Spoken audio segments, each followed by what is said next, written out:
Welcome back to Frankly Speaking here on WYDC.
Well, good morning and welcome to Frankly Speaking here on WYDC TV Big Fox. I'm your host, Frank Aiken. We are broadcasting live from the Hesselson studio here on Market Street in Corning, and I am so glad that you joined us this morning because we have a lot to cover. What an amazing day as the last living hostages have all been released after 738 days.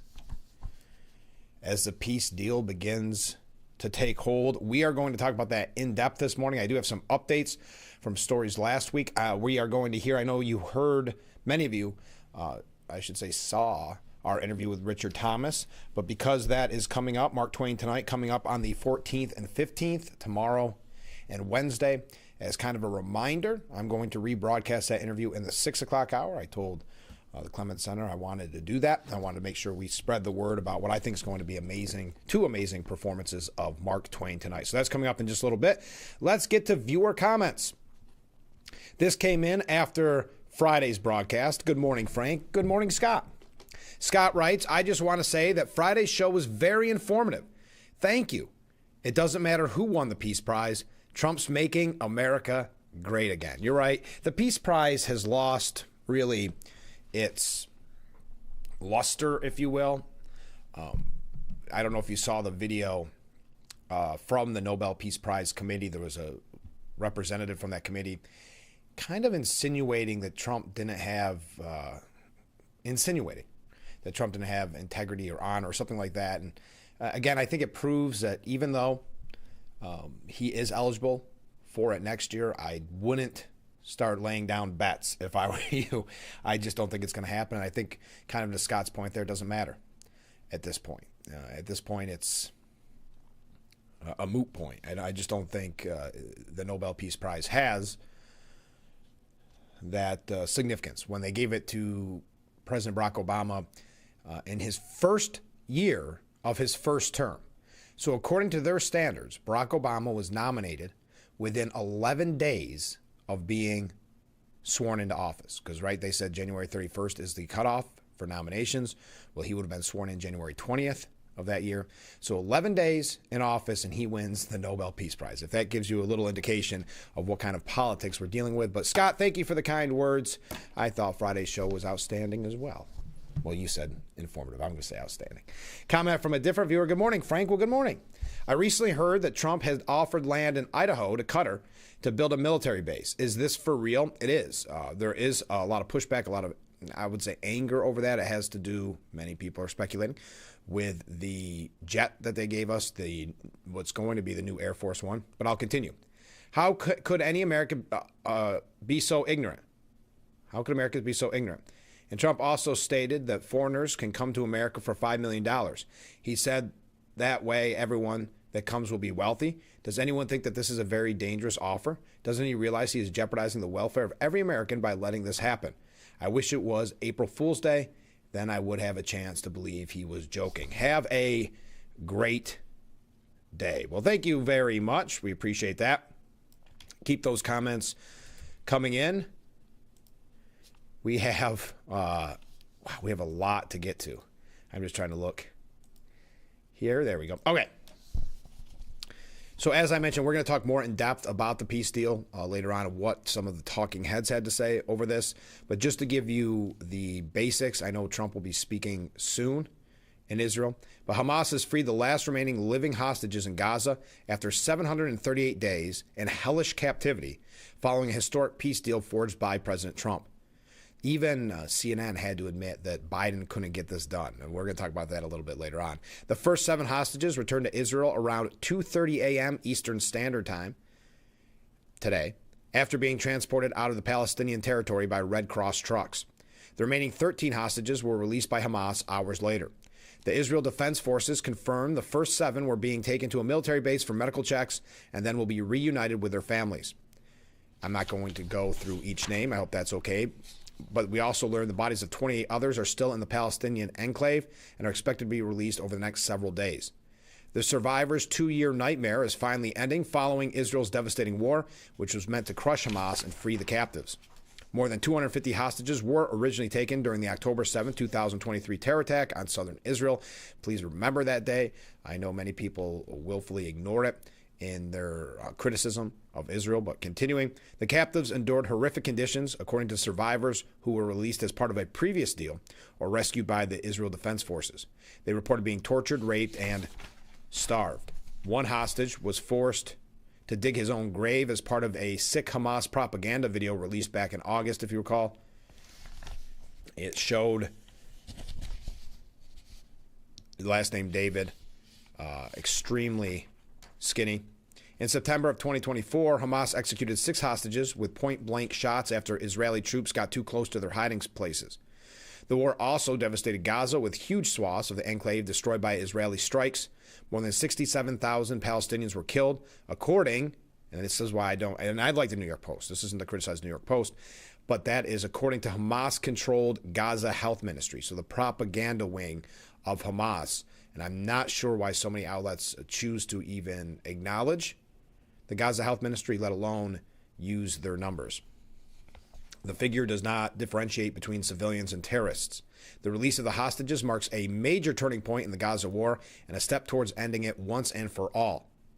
After Israel agreed to the ceasefire deal, it withdrew its troops from much of Gaza and stopped attacking Hamas. What comes next is a complex deal in which Trump and Israel's Middle Eastern neighbors will work to force Hamas to disarm and give up power. Along with the living captives, Hamas was ordered to hand over the bodies of all the dead hostages whose whereabouts it knows, with an international effort set to begin to locate the remains of those missing. It remains unclear how many bodies Hamas and its extremist allies have lost in the war, which saw large swaths of Gaza reduced to rubble and the terror network's tunnel system repeatedly blown up. So that is your update this morning. Major story, the last living hostages all released after 738 days in Hamas hell. We are going to talk more about that in depth, what they said on the Sunday shows, who's giving credit to Trump, who's not. We know on Friday, Barack Obama releasing a statement, refusing essentially to acknowledge Trump's hand in this. But there's others that have acknowledged it. I wanted to pass this along to you. This is great news. Professional golf legend Phil Mickelson. He commented on President Donald Trump's plan to honor Charlie Kirk posthumously. We've seen Phil Mickelson weighing in on what you would call political issues, and he specifically spoke out about the assassination of Charlie Kirk. Mickelson shared a post that highlighted the fact the president is going to award the conservative activist Charlie Kirk, who was violently assassinated in September, the Presidential Medal of Freedom. The golf legend wrote, quote, "His presence and message will live forever, but I still wish he was here. This award is well deserved." One social media user thanking Phil, saying, "Thank you, this is an important message. Nobody more deserving, the ultimate American." I thought that was nice, weighing in on it. His presence and message, meaning Charlie Kirk's, will live forever, but I still wish he was here. The award is well deserved. Mickelson has been a staunch celebrator of Kirk's life. He said in the past, the assassination of Charlie Kirk is bringing out some of the best in humanity and also exposing some of the worst. The unification, love, support, and outcry on his behalf throughout the world is heartwarming. The number of people supporting Tyler Robinson's appalling behavior has opened my eyes to a side of extremism with a moral superiority complex that has also shaken my belief in people in general. I hope they are held accountable for their disgusting rhetoric. So that was Phil Mickelson weighing in on Charlie Kirk receiving posthumously the Medal of Freedom. Okay, how are we doing on time? We're not doing all right. We've got a lot to cover just on catching up from last week on stories that we had last week. This one I think is actually 2 weeks old, but a couple of updates here. The Department of Homeland Security revealed that New York City issued a commercial driver's license to an illegal alien under the name No Name Given. You remember this story from a few weeks ago? DHS wrote in a post on X saying, "Want to know how corrupt sanctuary New York City is? They handed out a commercial driver's license to an illegal alien and actually issued it to No Name Given. Our brave ICE officers are working to prevent this kind of threat to public safety," DHS added. They've been working, DHS that is, been working in conjunction with the U.S. Department of Transportation and local law enforcement officials to ensure that illegal aliens are not able to drive semi-trucks on our highways. The individual with a New York commercial's driver's license with the name No Name Given is called Anmol and was arrested by the Oklahoma Highway Patrol and U.S. Immigration and Customs Enforcement officials. The agency said that it had been working in conjunction with the U.S. Department of Transportation, as well as state and local law enforcement, to get illegal truck drivers off American highways following the high-profile accident involving Indian illegal Harjinder Singh. Working with the Oklahoma Highway Patrol, ICE arrested another Indian illegal alien named Anmol Anmol. DHS said that Anmol was carrying a New York driver's license on which the first name was listed as no name given. Now, acting ICE Director Todd Lyons slammed New York officials for issuing that driver's license over the weekend. Lyons was left outraged after the now detained truck driver was driving across the U.S. with a license that read, again, no name given. That was done right here in New York, folks. You think of your experience with the DMV and then think that someone was given a commercial driver's license with the name, no name given. Lyons, again, the ICE director, Todd Lyons, said it's really scary. He was talking with Fox News. To see that on a driver's license issued by the state, no name given. And the worst part, there's a real ID star right up there in the corner. I don't know about you all, but it was like going through a security clearance for me to get my real ID. Yeah, it was not. I have not done my real ID process yet. And I know everyone that I've talked to that has found it very tedious, very difficult.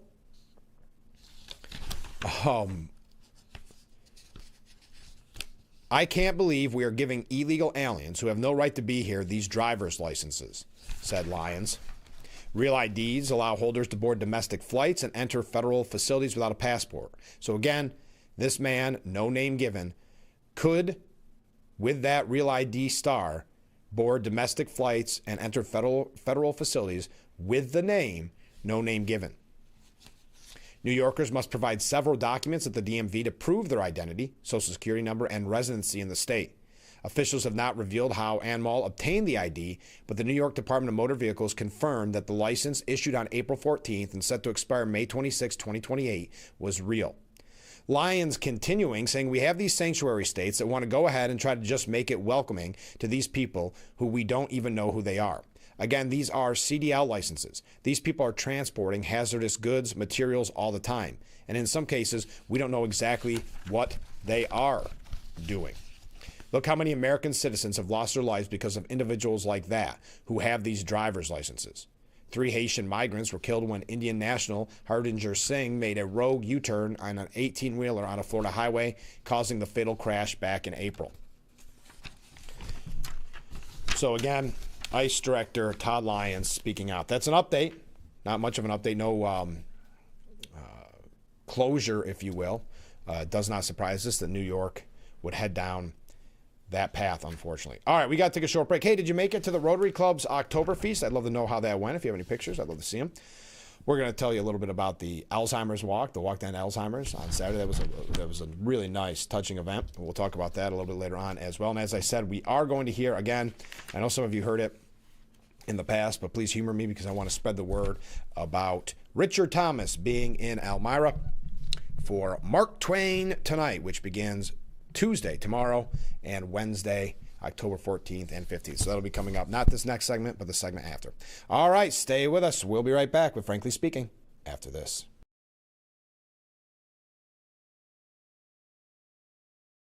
When you're online, don't forget to visit our Facebook page at Big Fox News. Catch up on news from the Twin Tiers. Vote on the daily question and hear about local events. All on Facebook.com/Big Fox News. This is Jim from Famous Brands. We are ready for fall and loaded with all of your favorite brands. Great new deals are arriving every week. We have the largest selection of clothing and footwear in the Finger Lakes, all at below retail prices. Famous Brands, downtown Watkins Glen, where you're always looking good for less.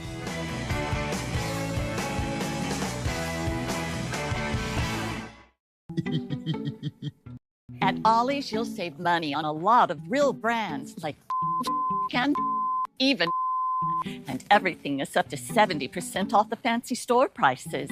I got this awesome vacuum. The good paper towels. I got my favorite shampoo. All these dolls. You won't believe what you'll find and how much you'll save. Holy sh! Ollie's! Good stuff, cheap!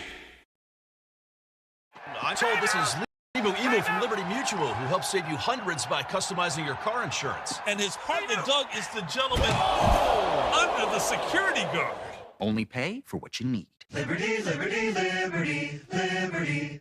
The Bix website is here now. WYDCTV.com. Local and national news that keeps you informed and involved. WYDCTV.com. Today's weather, up to date and in your town. WYDCTV.com. Sports news, local events, and health stories that affect you. WYDCTV.com. The Big Fox website. Your news here now. WYDCTV.com.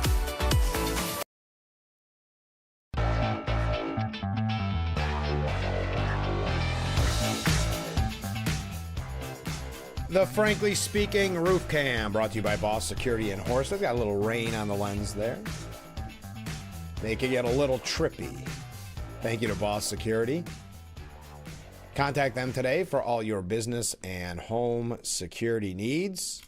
We are back, broadcasting live from the Hesselson studio. I'm getting excited here because I see so many comments coming in. Let's get right to them, shall we? First up, Jack's question is, how many other no-name givens are on the road? That's a great question. It's a very important question, too, and one that we do really demand an update on because this, I have a feeling, is not a one-off. And keep in mind, they have the real ID. This isn't – it would be bad enough if it was a commercial driver's license, and that alone would be outrageous, but the fact that it was a real ID through all the hoops that you had to jump through to get one of those, if you even have yet, and yet someone with a name, no name given, receiving it where they could fly, they could get into federal buildings. So great question, Jack. How many other no-name givens are on the road? Comment from a different viewer. If Obamacare made insurance affordable, why does it need to be subsidized by taxpayers? Great point. I don't remember other insurance needing to be subsidized. Just think the government is shut down because Democrats demanding you pay more for worse care while they get better care than you. Great point. Thank you, viewer. And finally, Mark writes in, good morning, Frank, and good morning, Mark. How did your walk to end Alzheimer's go? Perfect segue. Mark, I appreciate that. It went great. It went fantastic. It couldn't have been a more beautiful day. My team ended up raising, don't quote me, but almost $800, I believe. We did great. I mean, we were in the top, specifically me, but as a team, I think of it as a team sport. We were in the top 10 in all of the teams, or all the individuals raising money. But there was a huge crowd. I think they said the biggest they've had in our area, over 400 participants walking in the race. I should have taken pictures. I apologize. You kind of get in the moment and you're making your walk. But it was a beautiful walk around Eldridge Park. Perfect day. And like I said, we raised, I specifically was in the top 10, but raising, I think it was over, the website kind of goes away after the event, but I think $700. Yeah, it had to be pretty close to $800 as a team, maybe even a little bit over. I'll see if I can find the exact numbers. But really, at the end of the day, it was about supporting such an amazing cause. And thank you to all the viewers who donated. We received quite a lot of donations, as you can tell with our numbers. We will get another Champions, because of how much we raised, Champions medal. Soon I'll show it to you when it comes in the mail. But yes, very proud of how much we raised because of Frankly Speaking. We're putting our money where our mouth is. You all put your money where your mouth is. As a member of the community, we talk about this program and how important it is for a community. Well, we prove it time and time again. So thank you to everyone who donated. Thank you, Mark, for asking. Had a great day. Okay, to tie this in from last week, and then we're going to take a break, and we're going to come back with Richard Thomas to tell us a little bit about, and it was not a very long interview, but to talk about the upcoming Mark Twain Tonight performance. But last week I asked the question, what's happening with Marjorie Taylor Greene? She's falling into that trap of the Adam Kissingers, the Liz Cheney, kind of liking that media attention that the Republican gets when they badmouth Republicans. Over the weekend, she said she was sounded off, I guess you could say, criticizing Donald Trump, saying, and I'm talking to major manufacturing companies they're saying we support the president, we support what he's trying, his long-term goal, but we're having problems with these tariffs. And now we're having problems. We can't get supplies from the countries, and we can't get supplies from this country. And there's problems. But have regular people's bank accounts been affected? Has the stress come off? No, that has not happened yet, and that needs to be the major focus. It shouldn't be about helping your crypto donors or your AI donors or welcoming in these people that hated you and spent money to try to beat you. But all of a sudden, you are excited to come out to that new Rose Garden patio. That shouldn't be the focus. The focus should be the people that showed up at the rallies, stood there for 18 hours trying to get in the rain, in the cold, in the 100-degree heat. For those people, those are the ones that I care about. Those are the ones that voted for not only the president, but every single Republican gave us power. I don't think that those people are being served. Now, I would also point to the fact that a lot has been put on 10 months of this presidency. I mean, so much has been accomplished, but they wanted, in less than 10 months, everything to be overturned from Biden's disastrous 4 years. But I don't need to criticize specifically what Marjorie Taylor Greene's saying, but she's getting out there, getting a lot of attention with her critique of Donald Trump. It happened last week as well, where she voted for the continuing resolution and then came out, and she's done this a few times, and it's not a very good look for a representative. But then she comes out and it's almost like, oh wait, now I finally read it after I voted on it, and I don't like this provision, or I don't like this. This is not the first time she's done that, and in this scenario, it was basically supporting what the Democrats are calling for to open the government, which is with Obamacare. What is it, like $1 trillion more being spent, almost erasing some of the major part of the big, beautiful bill. I'm not really sure where her mind is at on that, but I know we do have Marjorie Taylor Greene fans. I know, according to last week, we have some that have turned on her. But listen to this. This is, I don't want to use the term because overall, Marjorie Taylor Greene has been an important voice, but there is a term in politics and elsewhere, of course, to kind of the useful idiot idea, that because you're willing to badmouth your party, you'll get a lot of attention from the CNNs. I mean, last week you had all the major outlets that hated her, even The View supporting her because she spoke out against Republicans and against Trump. They will turn at the drop of a dime if she goes back to being conservative. But just to show you how the usefulness plays into this, Jim Newell at the Slate, far left Slate, says, and I quote, this is the headline, Marjorie Taylor Greene, welcome to the resistance. Now, you know the resistance is the far left, really the Democrat Party in general, with this government shutdown, trying to resist Trump, trying to do everything they can to attack Trump and his supporters. She was the face of MAGA in Congress. Now she's done towing the line. Okay. The Georgia Congresswoman, whom Democrats spent years portraying as the wild-eyed manifestation of the MAGA fringe, is suddenly singing a new tune. And I wish Marjorie Taylor Greene and other Republicans would remember that. They said horrible, despicable things about Marjorie Taylor Greene. And now those same people are praising her. Why? Because they can use her. But I'll continue. Greene has broken with her party and Trump on a number of high-profile occasions this year, calling the situation in Gaza a genocide and criticizing Trump's bombing of Iran. In perhaps her most high-profile move, she was one of a few Republicans to sign the House discharge petition, forcing a vote to release all the Epstein files. That, especially, is not going over well with the White House. As if the trend peace sirens weren't already blaring in newsrooms, Greene made another splash this week when she defended extending expiring Obamacare subsidies, the very issue over which Democrats are waging this shutdown. Now, keep in mind, Republicans put forth a continuing resolution. These Obamacare subsidies do not expire until the end of the year. There was time to negotiate on this. There was time to have this conversation. But they used the government shutdown to try to make you hurt, try to make you feel the pain. This was not a necessary fight right now, but they had to be seen as a part of the resistance. The Hakeem Jeffries, the Chuck Schumers, because look what happened last time when Chuck Schumer helped keep the government open. His polls have never been lower. People attacked him as not being up to the leadership position. But now Greene fell right into the trap, and it's getting her a lot of attention. But of saying, well, I voted for it, but now that I've read it, essentially, I want to see the extension of the Obamacare subsidies. Quote, when the tax credits expire this year, my own adult children's insurance premiums for 2026 are going to double, she wrote in a long post, along with all the wonderful families and hardworking people in my district. Now, many people criticized her on that, saying that it didn't matter to her. See, you can't always win on this. Even when you're a Republican, bad-mouthing a Republican. Yes, you are going to get a lot of positive attention. Yes, The View is going to praise you. But at the end of the day, they're still going to criticize you by saying, well, it only matters to you now because it hurts your children. It only hurts you. You didn't have any problem with it before. But I'll continue. She said, It is absolutely shameful, disgusting, and traitorous that our laws and policies screw the American people so much that the government is shut down right now, fighting over basic issues like this. And she warned that Republicans had no plan to combat spiking health insurance premiums. Even after Chuck Schumer and Hakeem Jeffries made Green the centerpiece of their talking points, Green kept going. She liked playing that useful idiot role, essentially.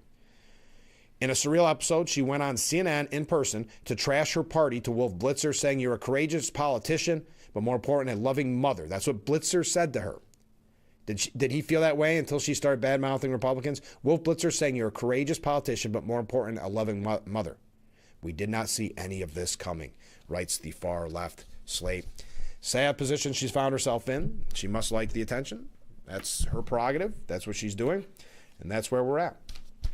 All right, we got to take a short break. Richard Thomas, our interview with Richard Thomas. I know it's a rebroadcast, but I wanted to give you one more opportunity to hear him before tomorrow and Wednesday's performance of Mark Twain Tonight. If you're going to the performance, you have to let me know how it was after. Please write your comments in whether it's Tuesday or Wednesday when you return home in the morning, when you tune in. Please, I'd love to know how it went. All right, we're going to tell you a few other things after that, and then we're going to get right into the peace deal, as all last living hostages, I should say, have all been released after 738 days in that Hamas hell. Stay with us. Richard Thomas coming up next. We'll be right back with Frankly Speaking after this.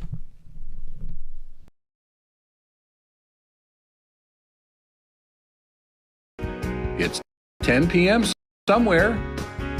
Do you know what your kids are doing online? Brought to you by Ferrario Jeep. Ed, you still coming over? Chili's almost ready. Great, on my way. Be there in a few.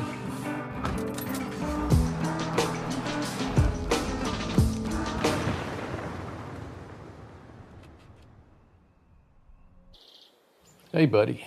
I'm starting to get a little worried about you. No seatbelt. Give me a call when you get a chance. Love you. In 1904, a loaf of bread was 15 cents, a gallon of gas was 22 cents, and Cutler's Carpet and Flooring opened as a little store with a big red door. For 72 years, we've been your go-to floor covering store. With that kind of longevity, you know we have great service, best selection, best prices, and best installation. Celebrate our 72nd birthday where you get the presents. We've lowered prices on carpet, LVT, hardwood, ceramic tile, and do the home improvements you've been considering. Get your home ready for the holidays with Cutler's 72nd birthday sale. Cutler's, we have a buddy in the flooring business. Football show breaks down all things NFL. GMFB Overtime. Check out top highlights, player interviews, special guests, and everything in between. 5 days a week. GMFB Overtime. It's football for everyone.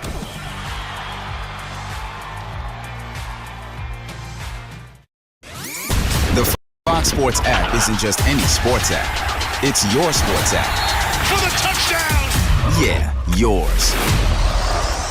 Your teams, your highlights, your scores, your stories. Just choose your favorites to get more of what you want. To the end zone! And of course, stream your teams live. The best part is free with your pay TV subscription. Welcome back to Frankly Speaking here on WYDC TV Big Fox. I'm your host, Frank Akam. We are broadcasting from the Hesselson studio, and joining us in the virtual Hesselson studio, we have Richard Thomas. Thanks so much for being on the program. Thanks for having me. So how excited are you for the Mark Twain Tonight coming to Elmira? I am so excited. I mean, the whole tour has been thrilling. I'm having such a great time bringing this around again. But, you know, Elmira is a Twain pilgrimage site. It is. We started in Hartford, which is another, as you probably know, very important location for Twain. But Elmira, that's been a pin on my map ever since I started putting this thing together, and I can't wait to get there. Well, that's wonderful. What was it that? Well, let me word it this way. How do you prepare for such an iconic role? Because you not only have Mark Twain the man, but you have Hal Holbrook's version of Mark Twain the man. How do you do it? Well, it's the same as you prepare for any role. Yeah. You know, it's a role to play. Yeah. You do what you do. You know, you learn the text and you do as much research as possible. In the case of Twain, you know, actors love to do research, and in the case of Twain, it's sort of bottomless. I mean, I've been really completely immersed in him for the better part of the last year. Wow. And Hal was inimitable. He was great. I mean, I saw his performance when I was about 16, I think, and it was absolutely wonderful. Sorry for the ding.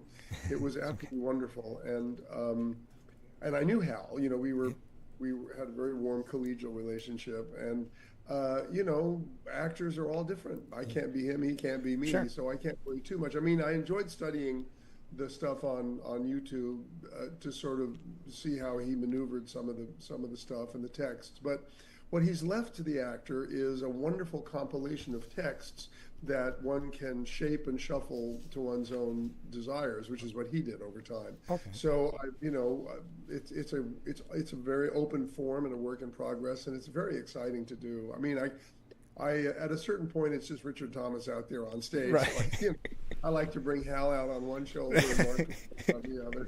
Perfect. What was it that drew you to this role? Because it is such an iconic role. Well, what drew me to it was a call from Hal's estate saying that they thought it would be a great time to revive the piece, and they felt that Hal would have approved of me, and I was flattered by that. Yeah. And would I be interested in jumping into those shoes? And I said, absolutely. It's a great time to be bringing Twain around again. Is it difficult for someone that's not an actor, and I'm sure many of our viewers aren't an actor, is it difficult for a one-man play? I mean, this is just you. You're up there alone for the world to see. How does that feel? Well, it's a different kind of challenge. It's a lot to learn. Mm-hmm. It's 90 minutes of talk, and that's a lot of text. But I'm pretty good, learner and a pretty quick study. And I did have a good amount of time. I mean, Hal had decades and decades to do it. I didn't have quite, The only advantage I have over Hal is that I'm actually Twain's age now, when he did this lecture. Oh, that's great. Hal started when he was about 30, and he had to put all that old age makeup, but I don't have to do that. But no, it's a wonderful, wonderful opportunity, I'm just bringing myself out there and my version of the man. Yeah. The big question is, do you normally smoke cigars in your free time? I have smoked cigars. I used to smoke cigars and pipes quite a bit. There you go. Years and years ago, but I don't anymore and haven't for a long time. But a cigar will be on hand. Okay, good. You have to keep true to life, right? What does a typical show look like for Mark Twain tonight, which will be at the Clements Center October 14th and 15th? Well, I'm not only following in Hal's shoes, I'm really following in Twain's shoes, right. Because, Twain was arguably the first stand-up comedian, and right. Certainly not the very first. That might have been Artemus Ward, but certainly the most globally and nationally recognized. And although he wasn't strictly a stand-up comedian in the way they are now, he would take what he called his lectures out on the road all the way across the country and around the globe, and he would talk for about 90 minutes to the audience with reminiscences and tall tales that he'd picked up, and discussion of his travels, political satire, all kinds of stuff. It was really an open book, and he just got out there and made people laugh and made people think. And so a lot of the cities, even some of the theaters I'm playing in, are places where Twain has played. Yeah. People know he was a great American writer, but not as many people know he was also a wonderful performer. Well, and you think of how often he's quoted, and he's one of those people that even if it isn't his quote, he gets credit for. Have you noticed that? He's not only one of the most quoted Americans, he's one of the most misquoted. Right. It's really interesting. So when you come to the area, do you check in under the alias Samuel Clemens? No, that would be clever. I don't have an AKA. I'm afraid I kind of do from way back in the 70s, of course, but yeah. No, I'll try it. I'll try it at Elmira. See how it won't work. We'll be on to you. Elmira's the wrong place to start that. Exactly. So I do have to say, doing my research, congratulations on being a Theater Hall of Fame inductee. That must be amazing. Oh, thank you. That was a wonderful surprise. I'm very honored that they're gonna induct me and the rest of the folks for this year in November in New York, and I'm really thrilled. I mean, I've been. Well, what can I say? My stage union card is, I think, 68 years old. Really? This year. Yeah. Yes. Well, darn it, you deserve the Hall of Fame. What happens when you have no other skills? Do you find where's your love? Is it stage or is it screen? Well, I love it all. I've been doing it all my whole life, but I started in the theater, and I was raised really much backstage at the theater because my parents were ballet dancers, and so the theater was really the world. And I say if I'd have to choose which is the most satisfying form for me, it would be theater. I mean, film is a great art and a wonderful craft for an actor, and I've enjoyed it, and I've been very lucky in it, and had a wonderful run there, and I still enjoy it. But theater is kind of the mother art for me for an actor, so it's where I feel most at home. Okay, so if you could, this is the tough question. This is when I ask the tough question. You can only keep one. It's your Emmy, it's your Hall of Fame induction coming up soon, or you being a Kentucky Colonel. Oh, wow. Well, that's a tough one. That's why I'm here. Yeah, that's really tough. That Kentucky Colonel thing is very important to me. Not just because of the bourbon involved, but my dad was a son of Kentucky, and my grandparents were Kentuckians, and so that might be the sentimental favorite. Wow. That might have to be in front. Wow, but I would say that's a pretty impressive resume with those three, right? You can just send those out.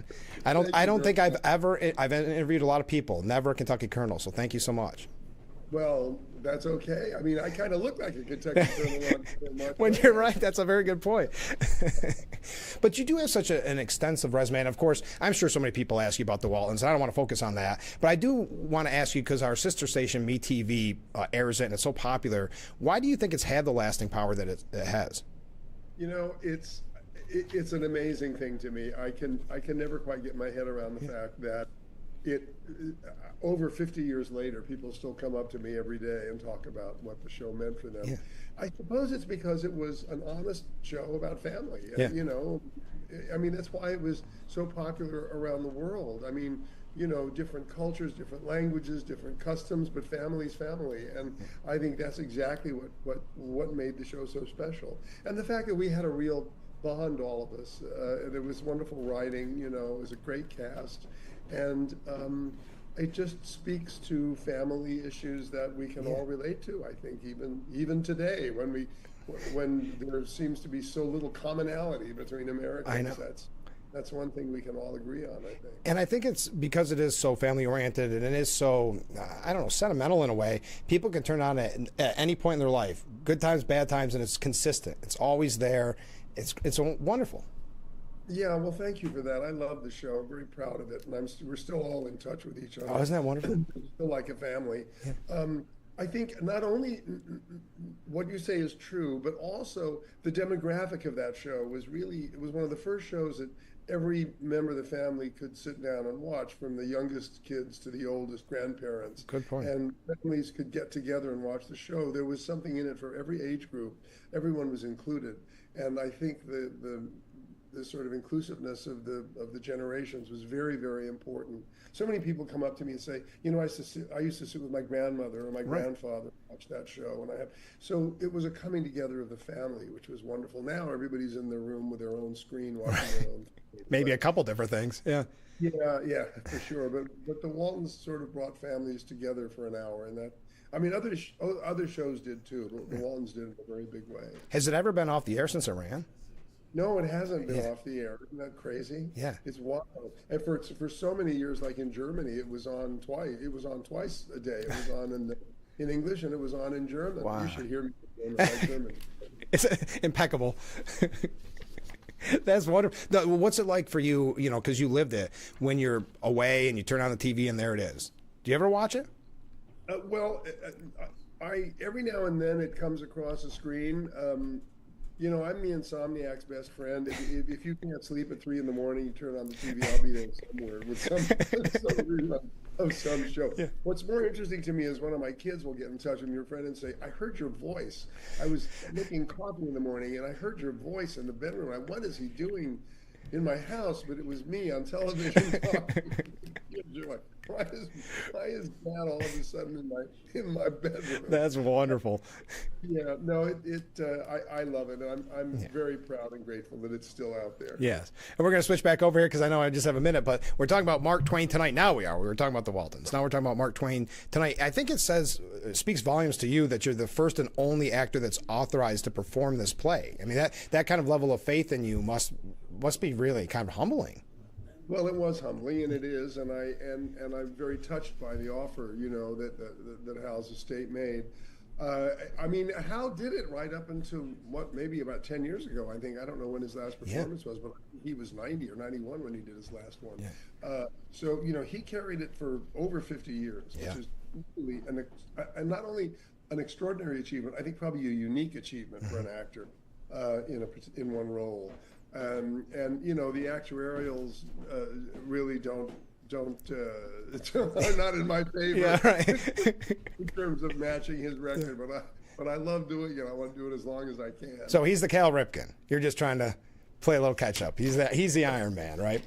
Well, thank you so much for being on the show. It's Mark Twain tonight at the Clemens Center, coming up October 14th and 15th. Tickets are on sale now. This has been a real pleasure. And can I be as corny as possible and wish you a good night?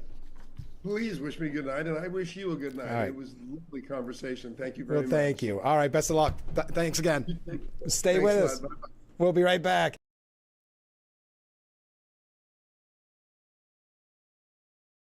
If you or a loved one regularly used hair relaxers or straighteners and were diagnosed with uterine, ovarian, or endometrial cancer, you may be entitled to significant financial compensation. I've used hair relaxers for years. I had no idea they could cause cancer. Chemical hair relaxers and straighteners have been linked to serious conditions, including several types of cancer. If you used hair relaxers and have been diagnosed with uterine, ovarian, or endometrial cancer, call us now. There's no fee unless we win your case. Call today.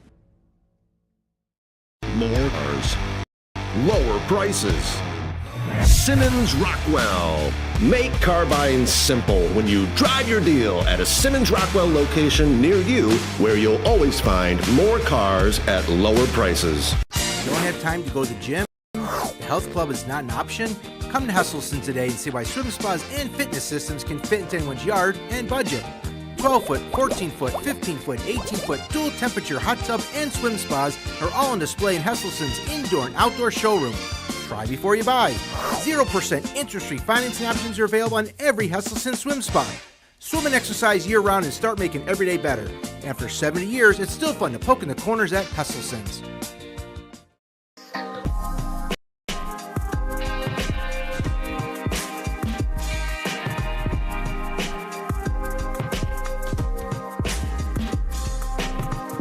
Dante Brown, Big Fox News, Southern Tier.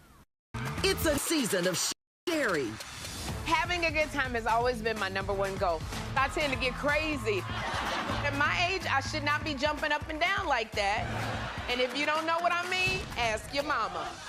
The young ones, y'all like, we don't know what you're talking about. But I promise you, in 30 years, you will. It's the best time in daytime. Weekdays at 2 p.m. on Big Fox. The Frankly Speaking Roof Cam, brought to you by Boss Security in Horseheads. Contact them today for all your business and home security needs. We are back, broadcasting live from the Hesselson studio on Market Street, Corning. Thank you again to Richard Thomas for being our guest. I wanted to rebroadcast that interview.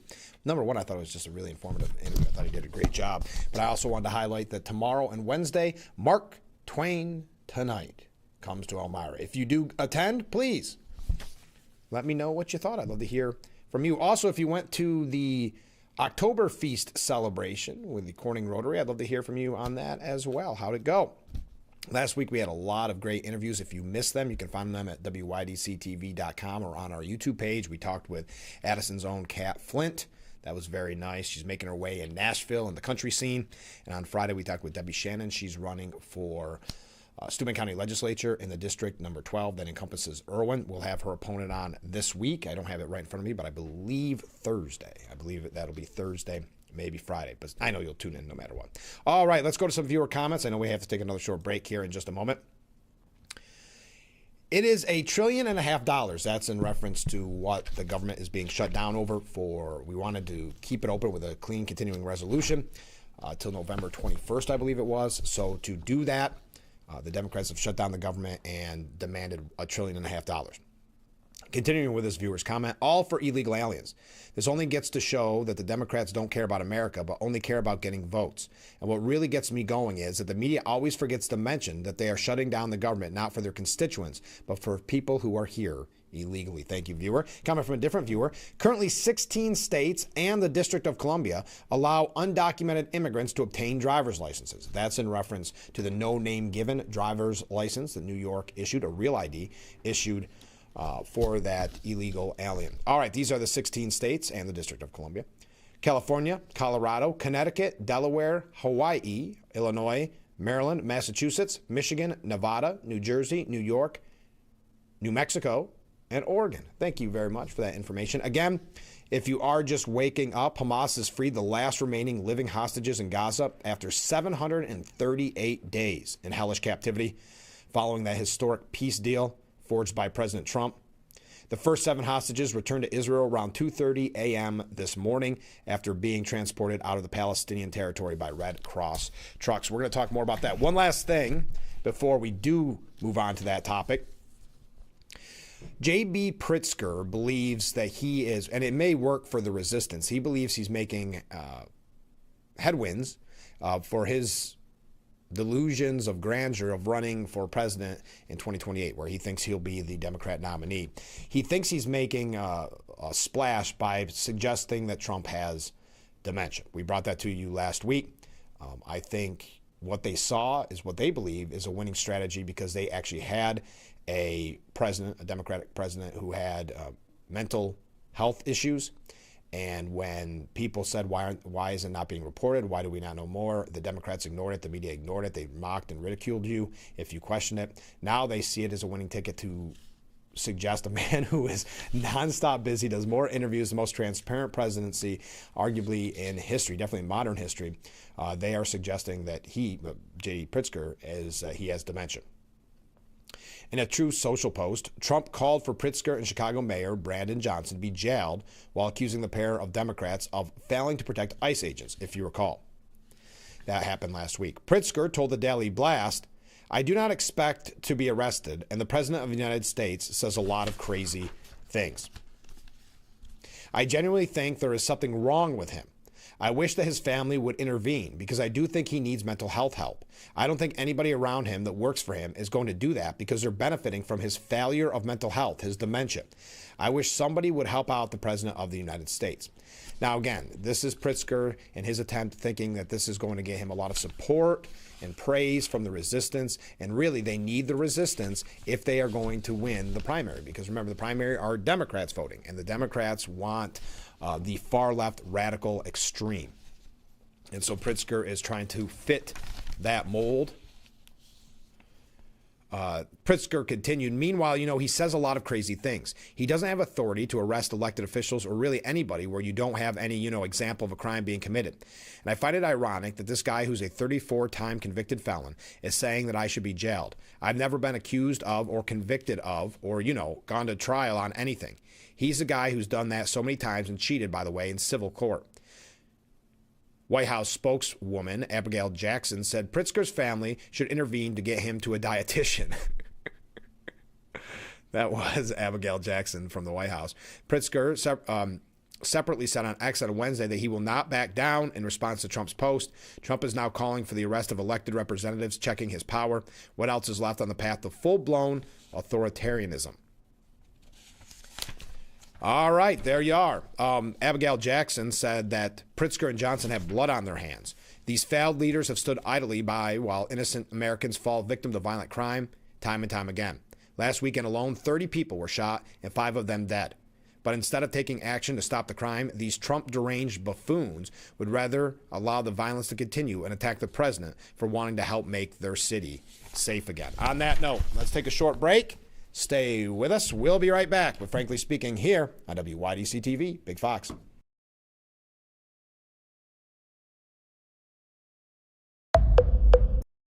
You lather, rinse, moisturize, repeat, and repeat.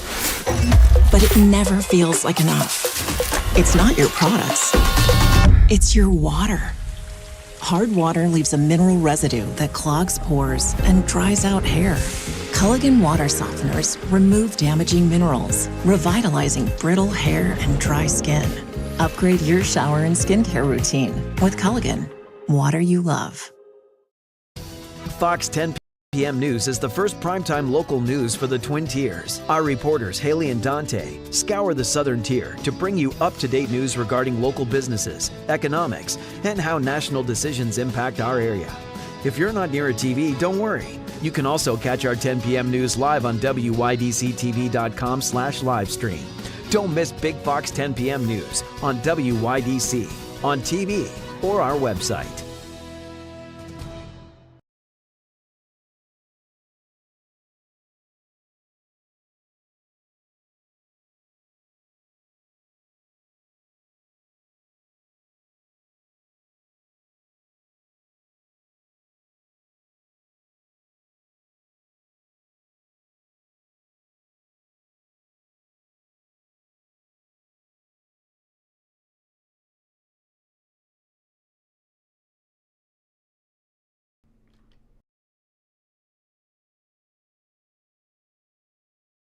Hi, this is Tom Witzel, owner of Hesselson's in Amara Heights. At Hesselson's, we care about your well-being and overall health, whether it's relieving stress, muscle recovery, increasing circulation, or just revitalizing the body. Hesselson's now has 2 complete line of infrared and traditional rock saunas in our new and expanded showroom. Come in today and see why owning a sauna is the start of your new healthy lifestyle. Hesselson's is still locally and family-owned and operated in Amara Heights. After 70 years, it's still fun to poke in the corners at Hesselson's.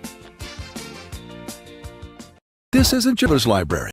Create with the 3D printer. Release your inner audio engineer or sewing machine rentals, all with your library card. Go to getyourlibrarycard.com today.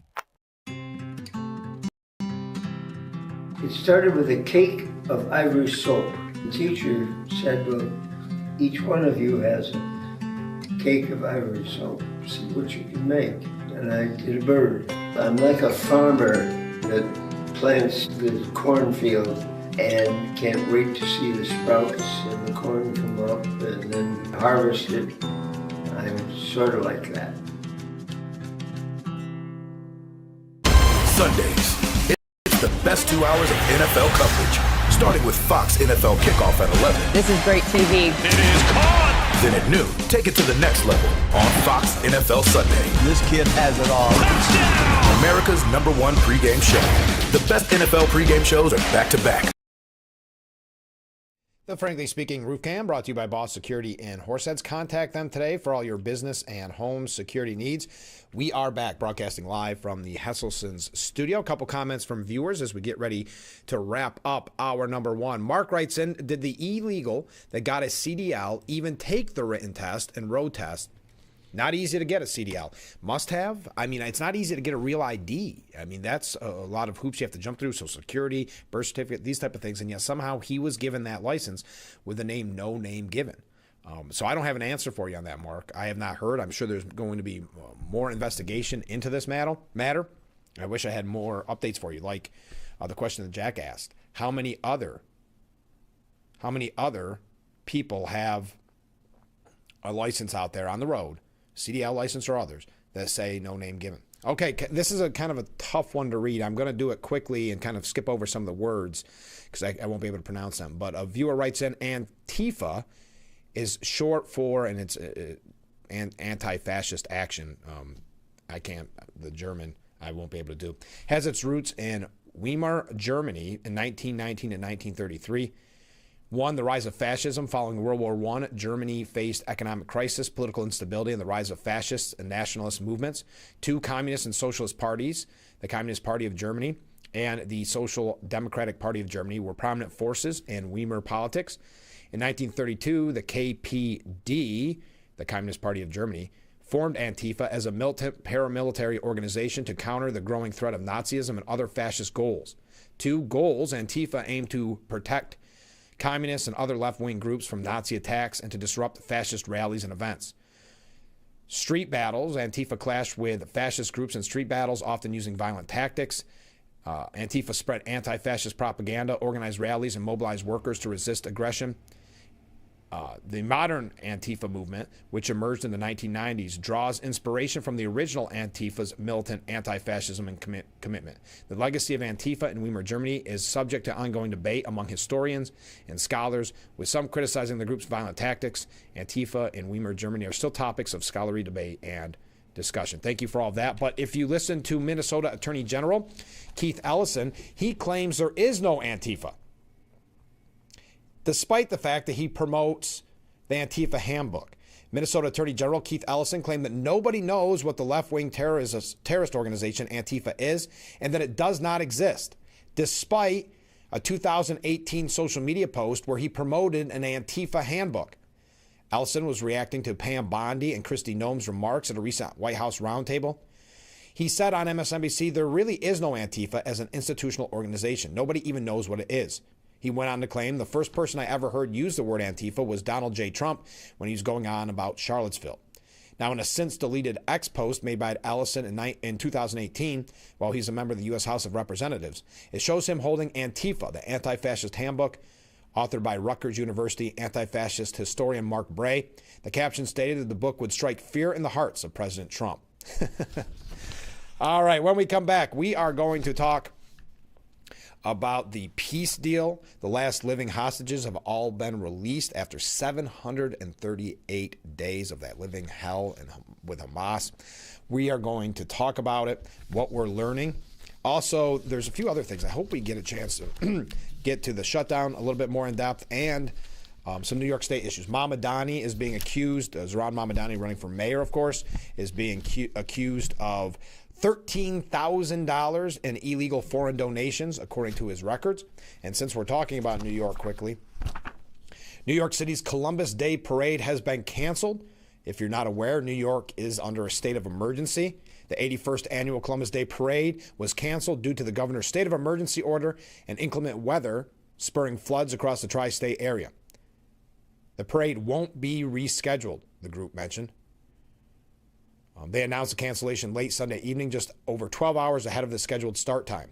Due to the governor's declaration of a state of emergency this evening in response to the dangerous weather conditions brought on by a nor'easter, including high winds, heavy rain, and flooding in surrounding areas, we must cancel the 81st annual Columbus Day Parade for the safety of all participants and viewers, they wrote. All right, on that note, hour number one in the books. It's hard to believe. Hour number two, mere moments away. Again, thank you to Richard Thomas for being on the program. I know I've rebroadcast that, but I thought it was a good interview, and I'm hoping that you can all make it out to Mark Twain tonight at the Clemens Center.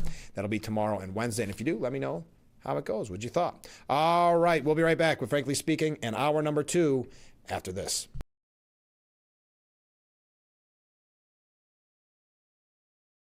Your tap water is delicious. I know, right? It's this Culligan Smart drinking water system. What do you think is going on in there? I'm smelling a touch of chlorine. Yeah, I'm detecting some PFAS. I'm also getting notes of lead. Perfection. Sending it up. Here we go. Certified to reduce more than 70 contaminants. It's like having your own team of water experts. See the smart difference at Culligan.com. More lower prices. Simmons Rockwell. Make car buying simple when you drive your deal at a Simmons Rockwell location near you, where you'll always find more cars at lower prices. This isn't Chiller's Library. Create with the 3D printer. Release your inner audio engineer or sewing machine rentals, all with your library card. Go to getyourlibrarycard.com today. We've had so many wonderful memories as a family. Dropping Shelly off at school. I prayed he wouldn't get stuffed in a gym bag. Missy might have been the one in Little League. I'm asking the Lord to watch over my little girl. Well, while you're at it, ask him for a win. I got money on this. But Georgie is the one who threw us the real curveball. I got a girl pregnant. Oh, no. Are you kidding me? We may not be perfect, but to me, we have the perfect family. You're watching Big Fox, WYDC TV.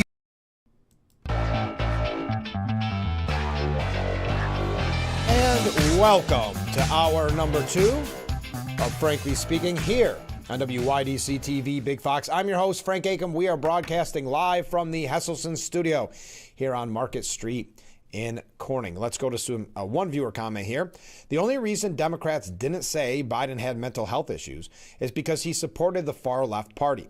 They believe anyone against their agenda must be crazy and need to be shunned, condemned, ridiculed, committed, or arrested. Business as usual for the Democratic Party. Thank you very much. All right. President Trump declared today it was maybe Israeli Prime Minister Benjamin Netanyahu's best day as he landed in Israel. Trump touched down near Tel Aviv at around 9:43 a.m. local time Monday morning, stepping off his plane to a red carpet reception on the outskirts of Lod. It's a great day, maybe the best day, Trump told Netanyahu. Michael Leader, Israel's ambassador to Washington, said, when you shook my hand on the airport tarmac, you said, you know, your son is looking down at you with a smile. You know that, right? My heart burst. Leader's son, Maj Mosher Leader, 39, was killed just weeks into the war when he walked into a booby-trapped tunnel in the northern Gaza Strip. I told you then when Moshe led his forces into Gaza, he said they were going in to bring our brothers and sisters home. He and his comrades began the mission, and you, Mr. President, together with our Israeli president and Netanyahu, have completed it. Trump wrote a message to Israel ahead of his speech, and I believe his speech may be going on now. As I mentioned, if you are just tuning in, the last living hostages have all been released after 738 days in Hamas hell. Trump hailed as Colossus and a giant of Jewish history ahead of the address to Israel's parliament. Again, we'll see next year if he receives the Nobel Peace Prize. But President Trump hailed a new beginning for the Middle East ahead of his address. This is my great honor, a great and beautiful day, a new beginning, Trump wrote in a guest book. Netanyahu and his wife wrote a personal warm welcome message to the living hostages who were freed Monday after spending over 2 years in Hamas captivity. In the name of God, the people of Israel, we love you. We stand with you and we are with you. Sarah and Benjamin Netanyahu, said the personalized note. Now, late yesterday night, Netanyahu addressed the nation, saying that it was an evening of tears and joy, while warning that the threat to Israel's security is not over. He opened with a direct appeal to Israelis, citizens of Israel, my brothers and sisters. This is an emotional evening, an evening of tears, an evening of joy, because tomorrow children will return to their border. A moment that blends sorrow over the release of murderers and joy over the return of hostages, and stress that while some did not believe it would happen, our fighters believed. Many among the people believed, and I believed. I know there are many disagreements among us, but on this day, I hope also in that period ahead, we have every reason to put them aside, because through joint effort, we achieved enormous victories that astonished the entire world. And I want to say, everywhere we fought, we won. In the same breath, I must tell you, the campaign is not over. There are still very great security challenges ahead of us. Some of our enemies are trying to rebuild themselves to attack us again, and as we say, we're on it. He added, there are also great opportunities that we have never known before, precisely because of the victories we brought. I'm convinced that through joint efforts, we will overcome the challenges and realize the opportunity. During the war, my wife and I met many times with the families of the abductees. We saw their pain, their yearning, their tears. These meetings were with me in every decision I made during the war. We embraced the families, and I promised them I will not rest until I bring your loved ones back. Now, this is shocking. Hillary Clinton heaps rare praise on President Trump. She was on CBS News 24/7. This again, Hillary Clinton, saying, I really commend President Trump and his administration, as well as Arab leaders in the region, for making the commitment to the 20-point plan and seeing a path forward for what's often called the day after. Wow. Commending President Trump and his team. Clinton, who argued for a two-state solution as Secretary of State under Barack Obama, encouraged the Trump administration to buckle down and hold Israel and Gazans accountable to the terms of their deal, as well as the rest of the world. Quote, let's now support this process and bring it together, not just in a nonpartisan way in our own country, but literally internationally, as a great global commitment to try to bring peace, security, stability, and a better future for the Middle East. She also praised the Trump administration shrewd move to bring Israel to the negotiating table after Hamas leaders were attacked by Israel during peace talks in Qatar in September. That provided an opening for both President Trump and his representatives to marshal all of the regional powers, including, of course, Qatar, but also to make it clear to Israel, this is now enough. No, this is now enough. We cannot continue this. This conflict needs to end, and we've got to move on. Clinton is not the only Democrat to admit praise for Trump's handling of the Hamas-Israel war.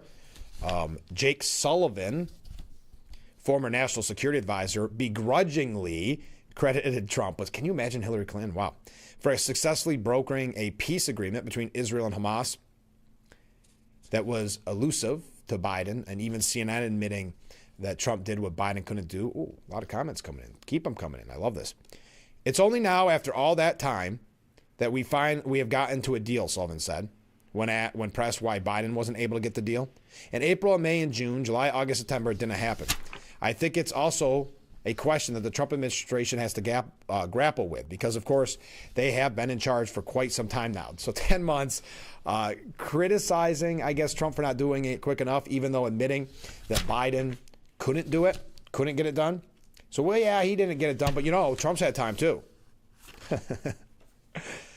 Sullivan had been one of the driving forces behind the Biden administration's efforts to end the war. His old job is now being occupied by Marco Rubio.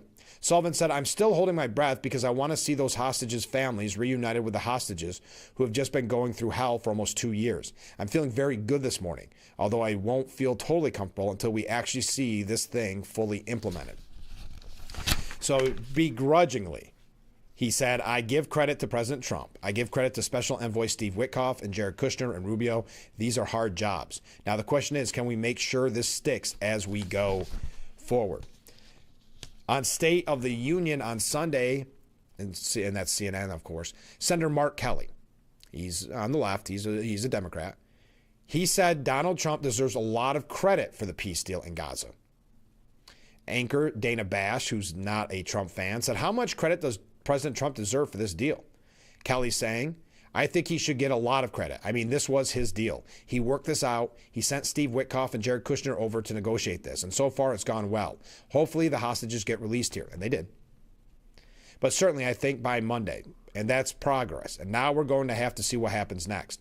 You know, my hope is the Saudis, they step up and they do what they said they would do, which is invest in rebuilding Gaza, which 90% of the homes have been destroyed. It is such a tragic situation. It's good to see these 600 aid trucks that should have been happening over the last 2 years, you know, feed people who just are starving and struggling.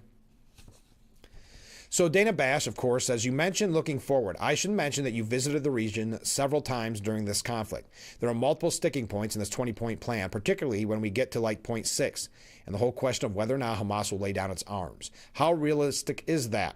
Kelly said, I think it's possible. I'm concerned that they may change their minds here. They're in a challenging spot. The Iranians, their benefactor, is not what it was even just a month ago. So I think they see the writing on the wall here that things have turned not in their direction, which is a good thing. I think that allows us to get this deal. So this is the right time, you know, with the right deal.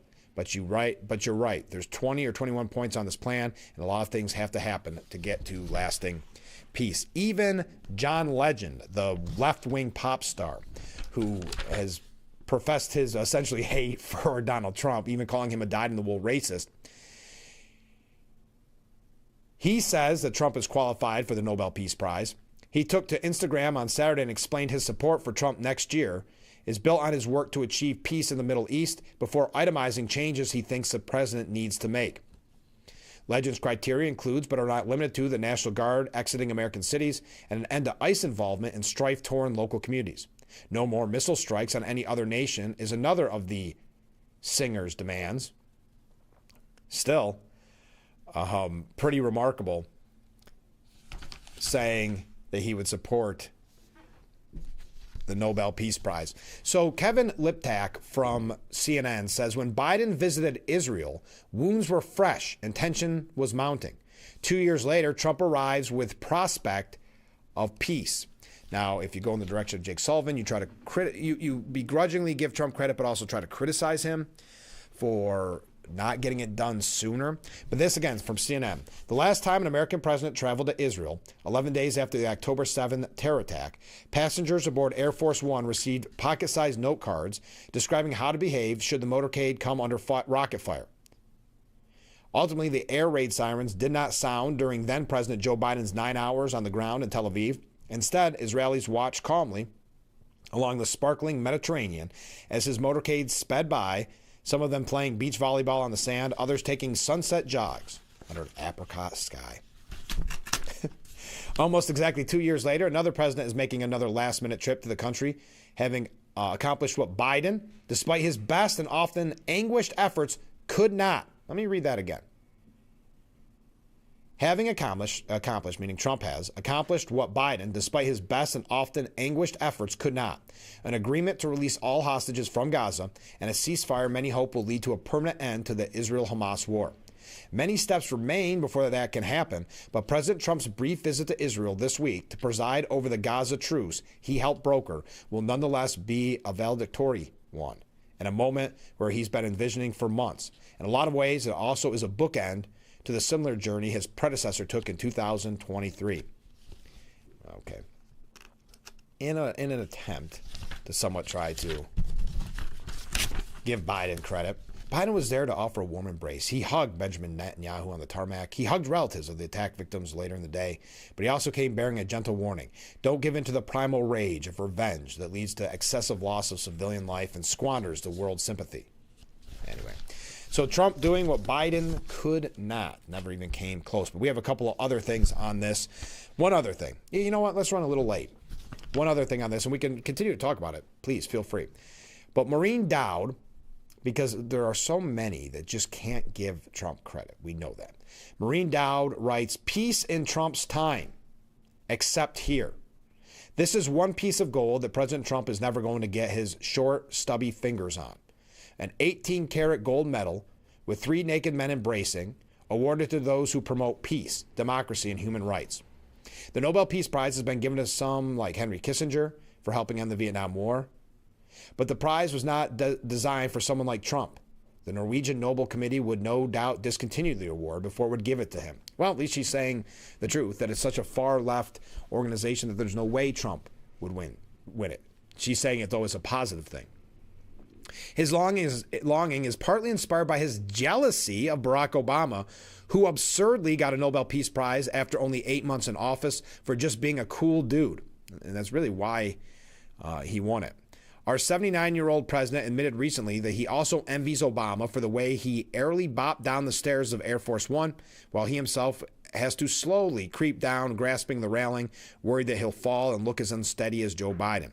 I've always thought we were lucky that Trump was not more prone to invasions, a la his fellow draft dodger Dick Cheney, given his belligerent persona, vengeful nature, fascination with military trappings, and UFC macho bluster.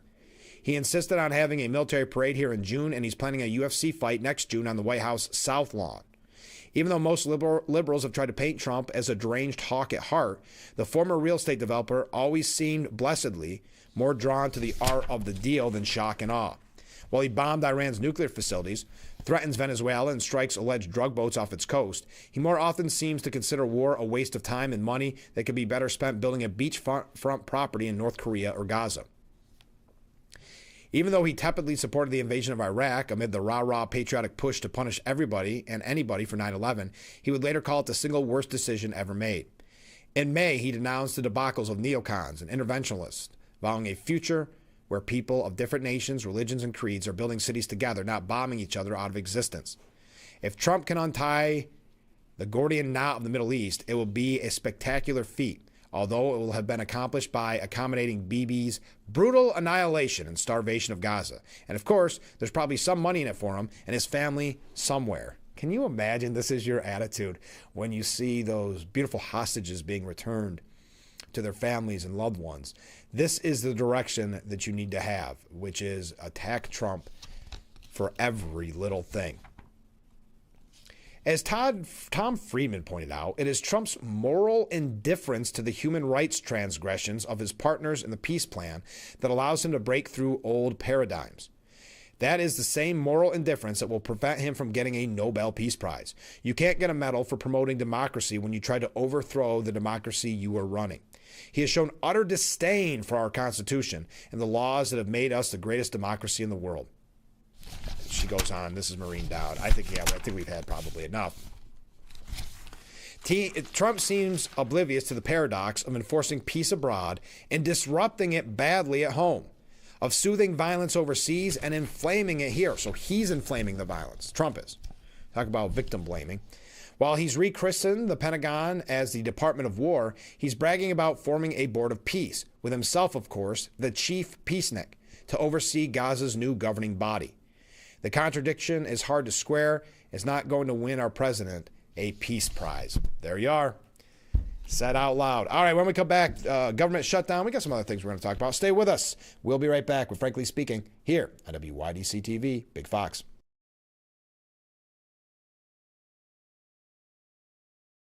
This is a Sue the Collector consumer alert. Hi, my name is Jared Johnson with SueTheCollector.com. Did you know that repossessions are on the rise in America? If your car, truck, or motorcycle has been repossessed by an agent that broke a lock, assaulted you, or trespassed on your private property, you have rights.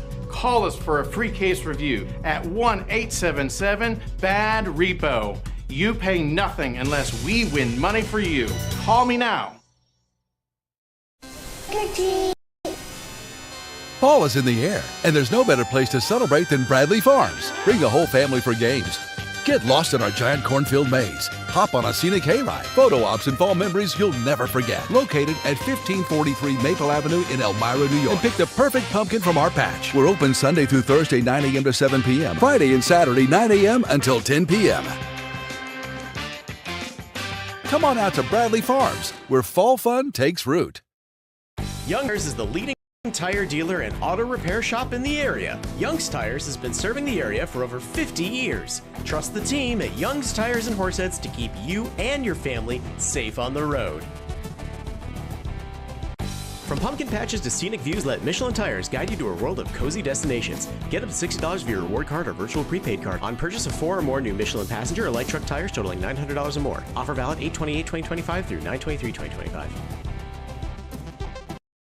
The Bix website is here now. WYDCTV.com. Local and national news that keeps you informed and involved. WYDCTV.com. Today's weather, up to date and in your town. WYDCTV.com. Sports news, local events, and health stories that affect you. WYDCTV.com. The Big Fox website. Your news here now. WYDCTV.com.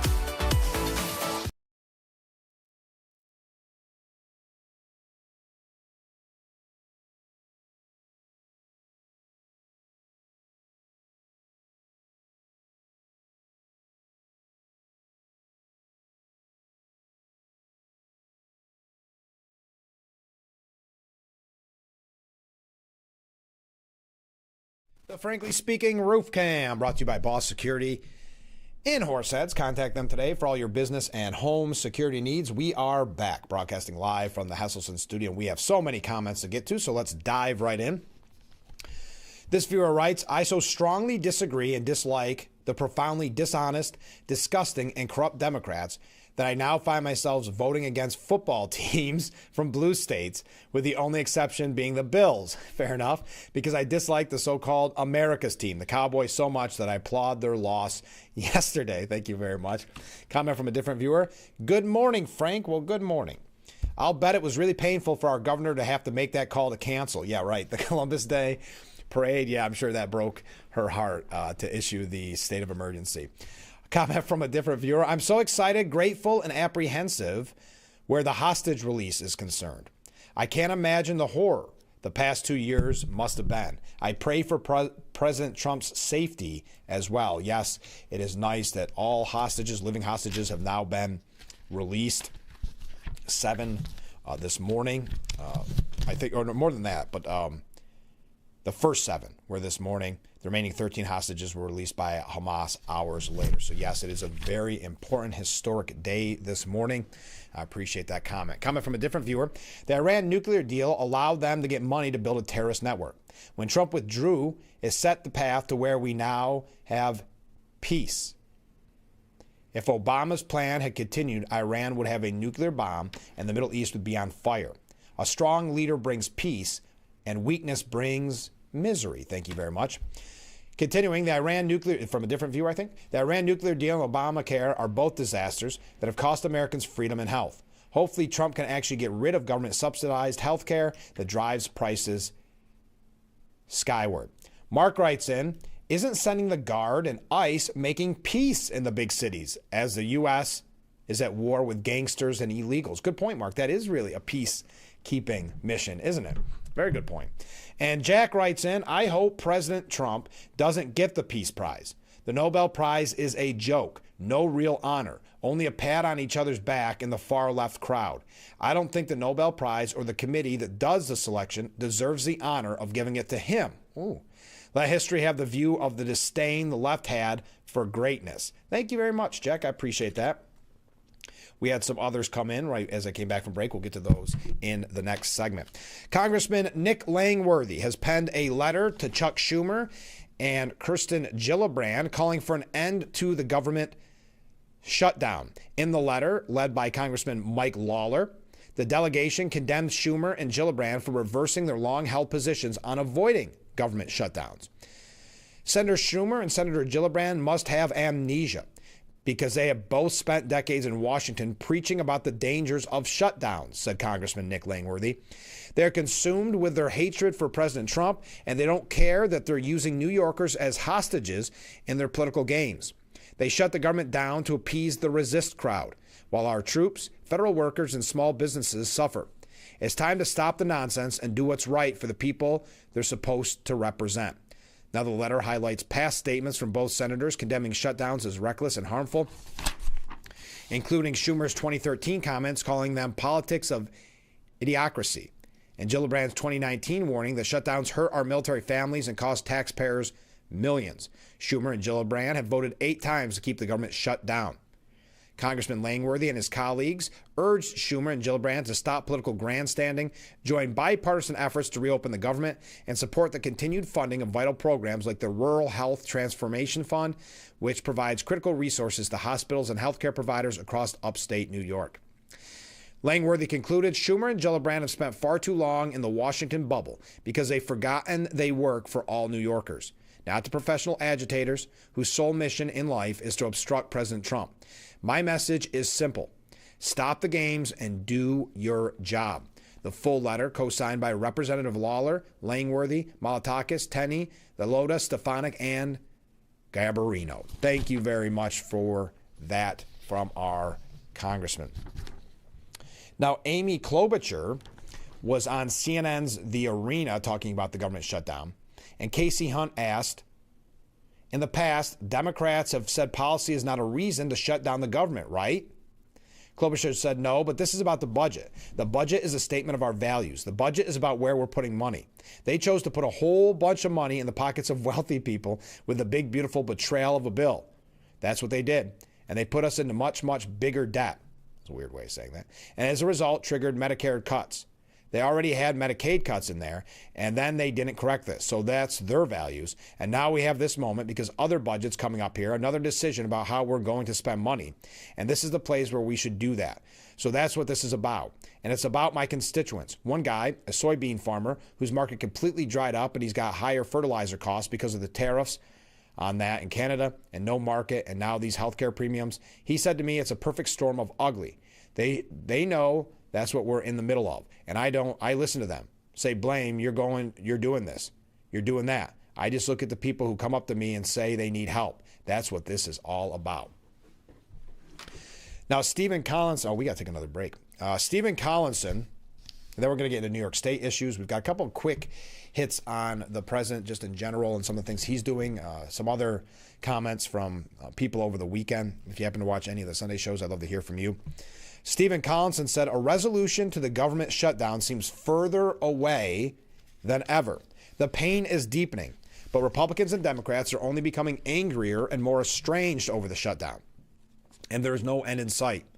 The impasse is headed toward a third week with hundreds of thousands of federal workers furloughed, the Smithsonian Museum and the National Zoo closed, and the nation's air traffic control system becoming strained.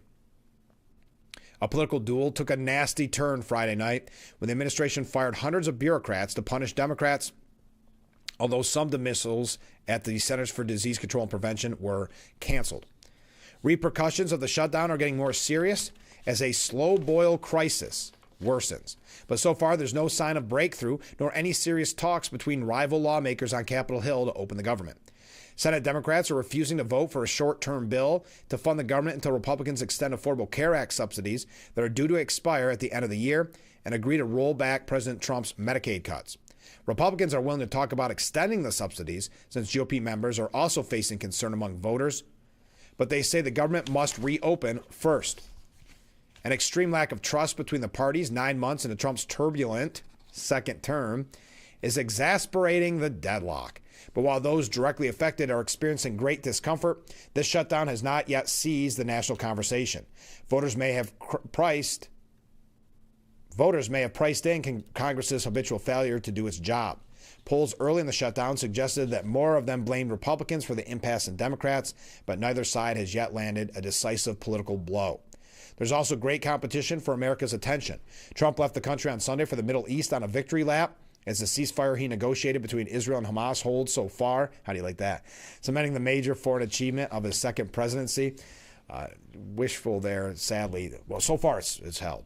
And it's hard for the shutdown story to dominate because Trump ignites so many controversies. Last week, for instance, he escalated his campaign against political foes as James Comey appeared in court and a friendly prosecutor indicted New York Attorney General Letitia James. And Trump stepped up his bid to send troops to several major cities as he waged a legal battle with federal judges who ruled that he overstepped his authority. Anyway, just saying that it looks farther away than ever. Vice President J.D. Vance said Sunday the administration was happy to talk about health care policy, but not while the government is being held hostage. He also claimed that the administration had no choice but to lay off some federal workers to ensure essential benefits were safe for other Americans amid the shutdown. This was disingenuous since it had never been the case in previous shutdowns when workers were furloughed but did not lose their job. Vance also tried to unload the anguish of workers fired by the administration, in which he serves on Democrats. Quote, "You really have to ask yourself, who do we care more about, federal bureaucrats in Washington, D.C., or low-income women getting the food benefits they deserve, our troops getting the payment they need, flood insurance across the Southeast and the Mideast in the midst of hurricane season?"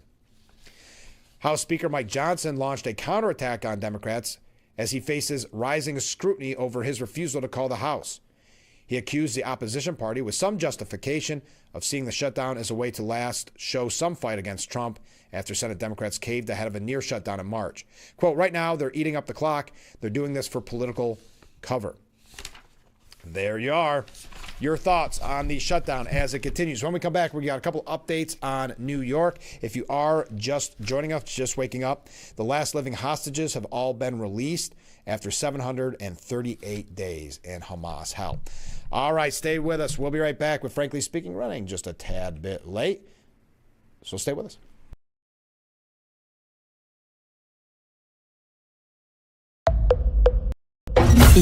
Lather, rinse, moisturize, repeat, and repeat. But it never feels like enough. It's not your products. It's your water. Hard water leaves a mineral residue that clogs pores and dries out hair. Culligan water softeners remove damaging minerals, revitalizing brittle hair and dry skin. Upgrade your shower and skincare routine with Culligan, water you love.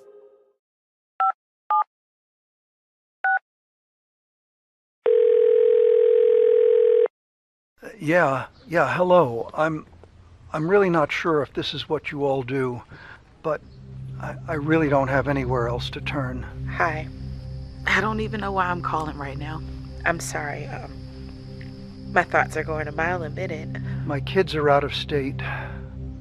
My buddies from the army are all gone now. I'm really alone. I left the service last year. My mom just passed away a few months ago. I miss so much time with her. I keep getting calls about the bills, and I'm trying to get a job, but I feel so stuck. Okay, ma'am. I'm glad you called. Okay, sir. Let's stay on the line and walk through some things. Thanks. Okay. Thanks a lot. Thank you.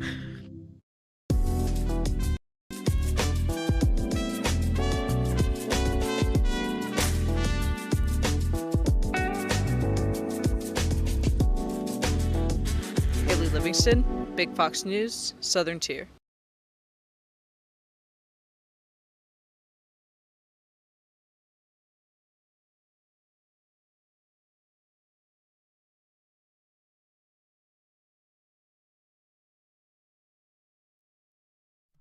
The Frankly Speaking Roof Cam, brought to you by Boss Security in Horseheads.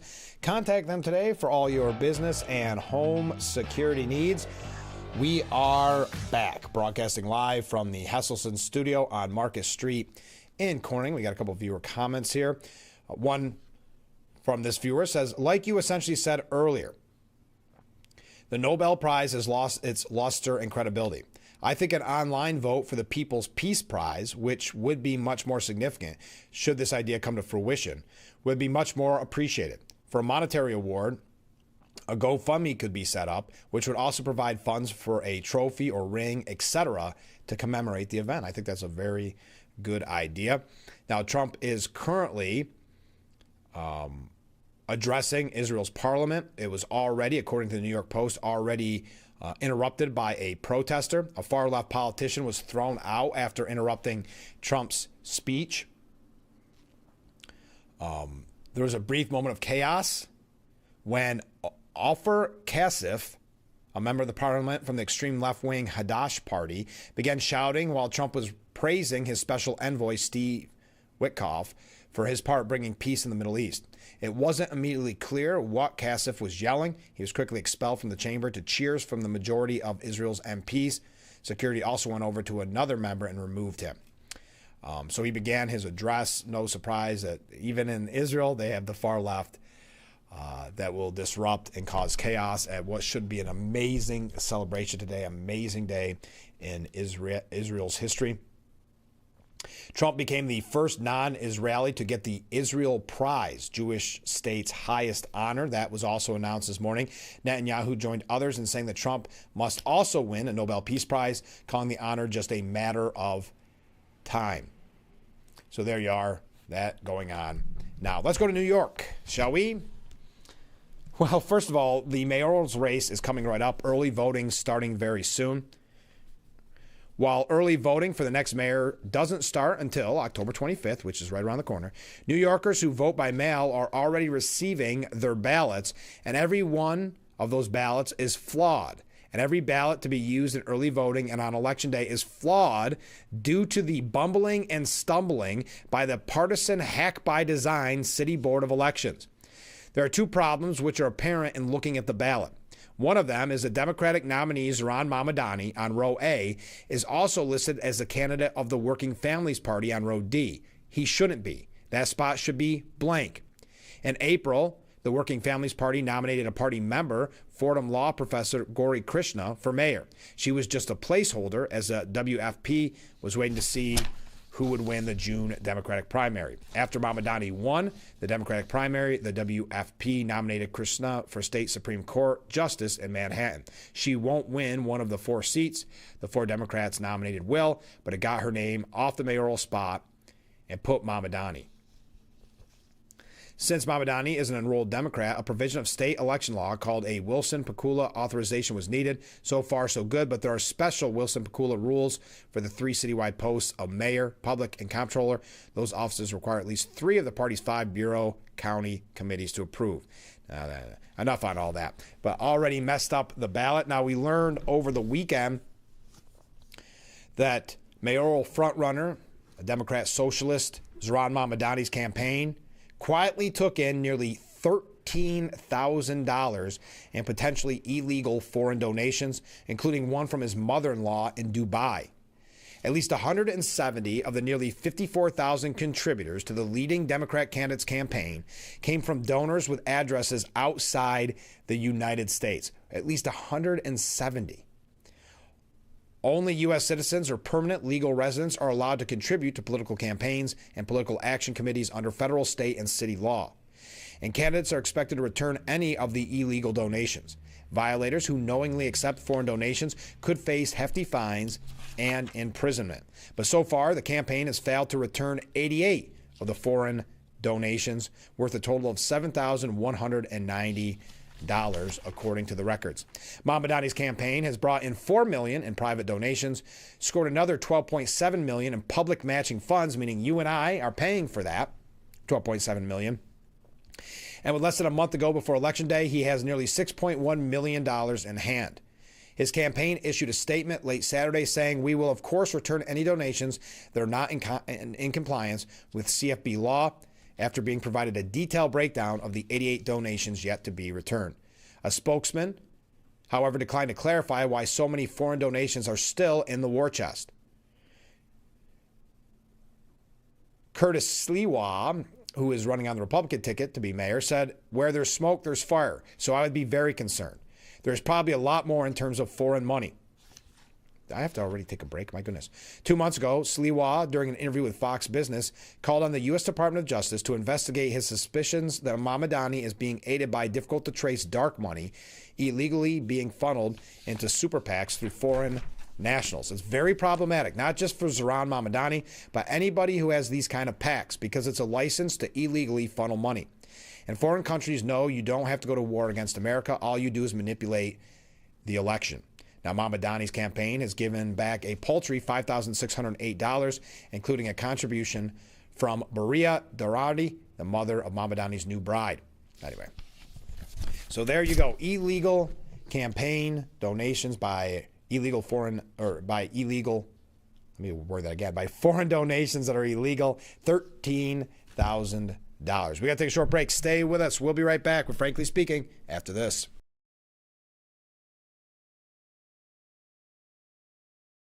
What better way to start or end every day than relaxing in your very own Hesselson's hot tub? Massage therapy, relaxation, stress reliever, pain management, soothing muscles, or just spending time with a loved one. Hot water therapy really does make every day better. Hesselson's has been a part of this great community for over 70 years, still being locally owned and operated. So make the drive to Hesselson's and start making your path to a better life today. And after 70 years, it's still fun to poke in the corners at Hesselson's. When you're running, don't forget to visit our Facebook page at Big Fox News. Catch up on news from the Twin Tiers. Vote on the daily question and hear about local events. All on Facebook.com/Big Fox News. In 1954, a loaf of bread was 15 cents, a gallon of gas was 22 cents, and Cutler's Carpet and Flooring opened as a little store with a big red door. For 72 years, we've been your go-to floor covering store. With that kind of longevity, you know we have great service, best selection, best prices, and best installation. Celebrate our 72nd birthday where you get the presents. We've lowered prices on carpet, LVT, hardwood, ceramic tile, and do the home improvements you've been considering. Get your home ready for the holidays with Cutler's 72nd birthday sale. Cutler's, we have a buddy in the flooring business. In a few words, Urkel, glasses, nerd. It pays to know your nerds. If you guys didn't get nerd with me sitting up here on this show, 25 words or less. Weeknights at 5 and 5:30 on Big Fox.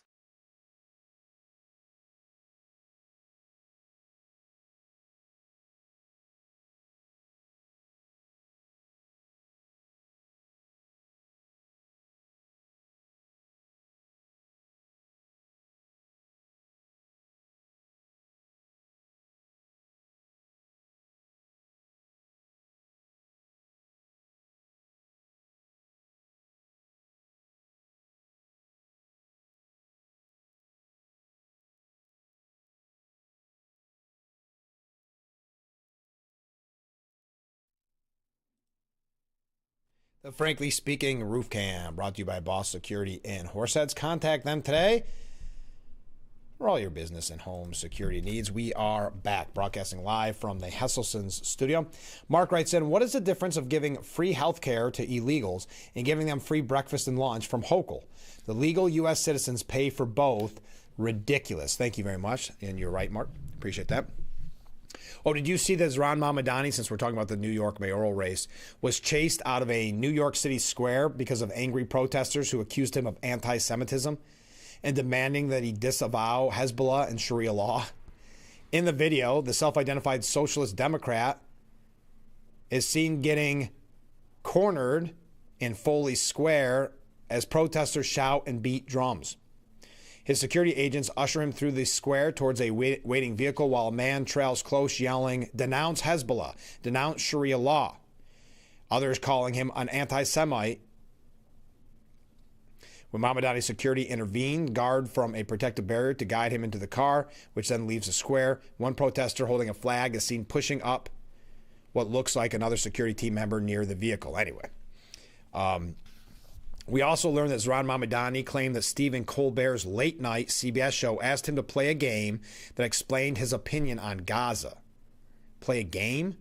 Mamdani has made headlines for his anti-Israel views in addition to his far-left economic plans.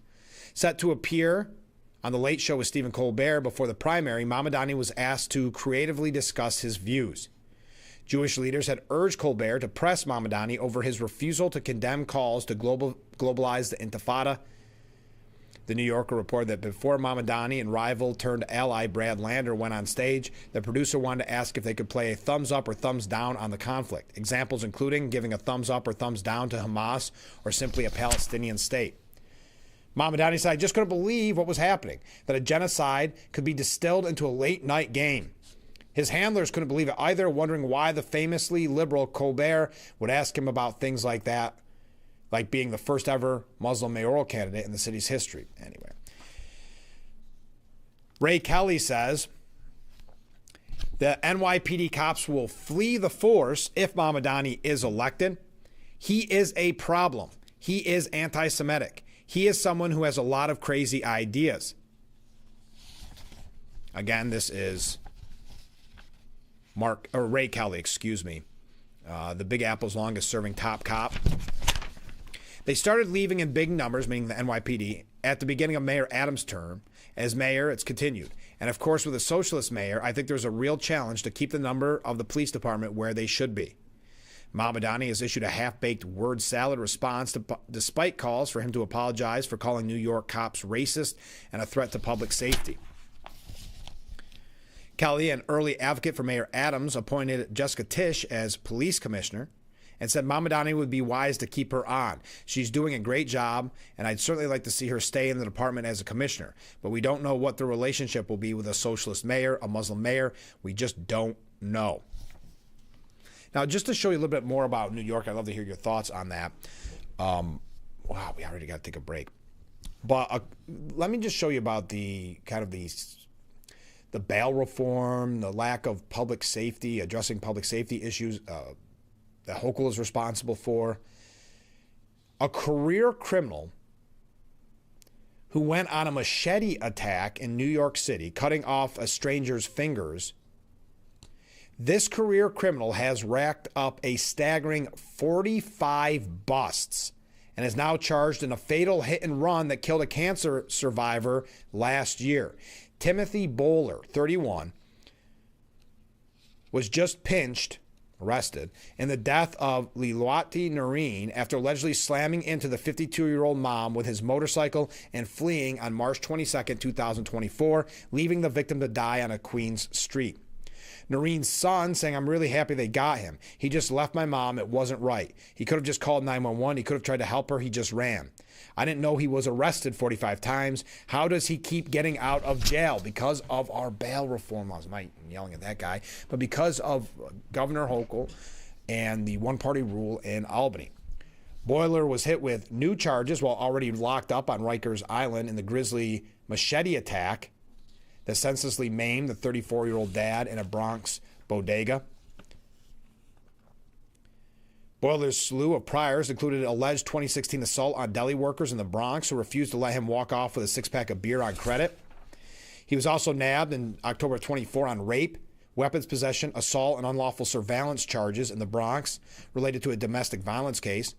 The circumstances of the bail were not clear on Sunday. Sources add that Boiler has remained a menace while cooling his heels at Rikers following the machete attack. He was charged with robbery after allegedly swiping pepper spray from a female corrections officer on February 10th and blasting her with it. His rap sheet grew longer with his latest bust. The list goes on and on. There you are. That's what we're dealing with when we talk about public safety and we talk about bail reform and those in Albany, the far left in Albany, not taking it serious. Also, since we are... got a couple of things here about the Democrat Party, which we haven't really been talking about. If you are just waking up, the great news, a historic day in Israel. The last living hostages have all been released after being in that Hamas hell for 738 days. I have one more New York State issue I'll get to when we come back and get your opinion on it, because I know we've had a difference of opinion on this, and this is coming from the New York Post editorial board. And they write, Hochul absolutely has to kill the macabre doctor-assisted suicide bill. We'll talk about that when we come back. Stay with us. This is, Frankly Speaking, here on WYDC TV, Big Fox.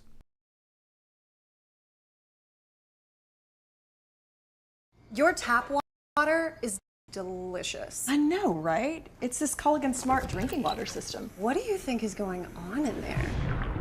I'm smelling a touch of chlorine. Yeah, I'm detecting some PFAS. I'm also getting notes of lead. Perfection. Sending it up. Here we go. Certified to reduce more than 70 contaminants. It's like having your own team of water experts. See the smart difference at Culligan.com. I'm Marianne Crawford. I've lived here for 70 years, but I do fine right here in my house, and I want to be here as long as I can be. And I feel comfortable knowing that if something happened to me, someone would know because of the cameras that are installed in various spots in my home. That has been a wonderful gift to me to be able to have that security and that support from Full Circle America, and that's what it's all about.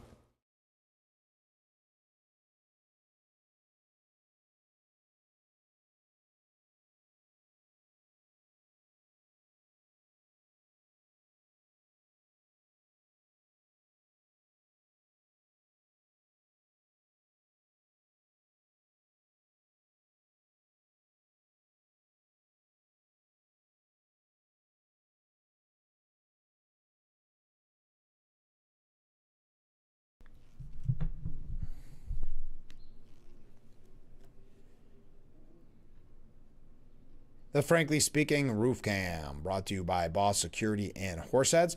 Contact them today for all your business and home security needs. We are back, broadcasting live from the Hesselson's studio here on Marcus Street in Corning. Just looking at why there was a little bit of dead air there. We'll look into that later on. Okay, let's go to some viewer comments. We're receiving a lot of viewer comments. I really do appreciate that. Wow, so many comments coming in. I didn't even have time to put all of them together yet. All right, here we go. Rick writes in, good morning, Frank. Well, good morning, Rick. Well, Trump claims the person that won the Nobel Peace Prize called him Friday and said they were proud to accept the award on behalf of him. How nice, Donald, you lose. Well, the person that did win did say that she dedicated it to Trump, so I'm not really sure why that's a big loss, but we'll continue. But now he's going to throw a hissy fit, so if you're a federal worker and a Democrat, you're getting your walking papers. Why does the country put up with such discrimination and lawlessness from one being? It's like 350 million to one. The one makes all the rules and makes all the uniform decisions, and the 350 million say, okay. I'm going to skip the part about Ivanka. It doesn't really make sense. It's too petty. Continuing, well, Trump is, this is Rick, is headed to Israel soon. It doesn't appear that the shutdown ranks very high with him. Yes, no, he definitely shouldn't go to Israel on one of the most historic days of not just his presidency in modern history. But yeah, he should be focused on the shutdown that he didn't create. But okay, we'll continue with your comment, Rick. I actually think he's all about the shutdown so he could fire more Democrats. So he should really go to Israel so everyone over there could tell him how great he is. He likes that. Sad part is he's got more positives done over there already than he will ever in the United States. Have a Donald week. Thanks, Rick. Comment from a different viewer. Good morning, Frank. Well, good morning. The media will be on the edge of their seats for an entire year, wondering if the 5 unknown Norwegians will give that special Peace Prize-y thing to Trump. It should be a long year. Yes. You raised a good point. Comment from a different viewer. The problem is if police leave because Mamadani becomes mayor, who do you think they would replace them with? His supporters. That's not a good idea. Well, it's not a threat necessarily from Kelly. It's just the facts. I mean, he doesn't want to see less NYPD, but that would be the case if Mamadani gets in there. So I understand your concern.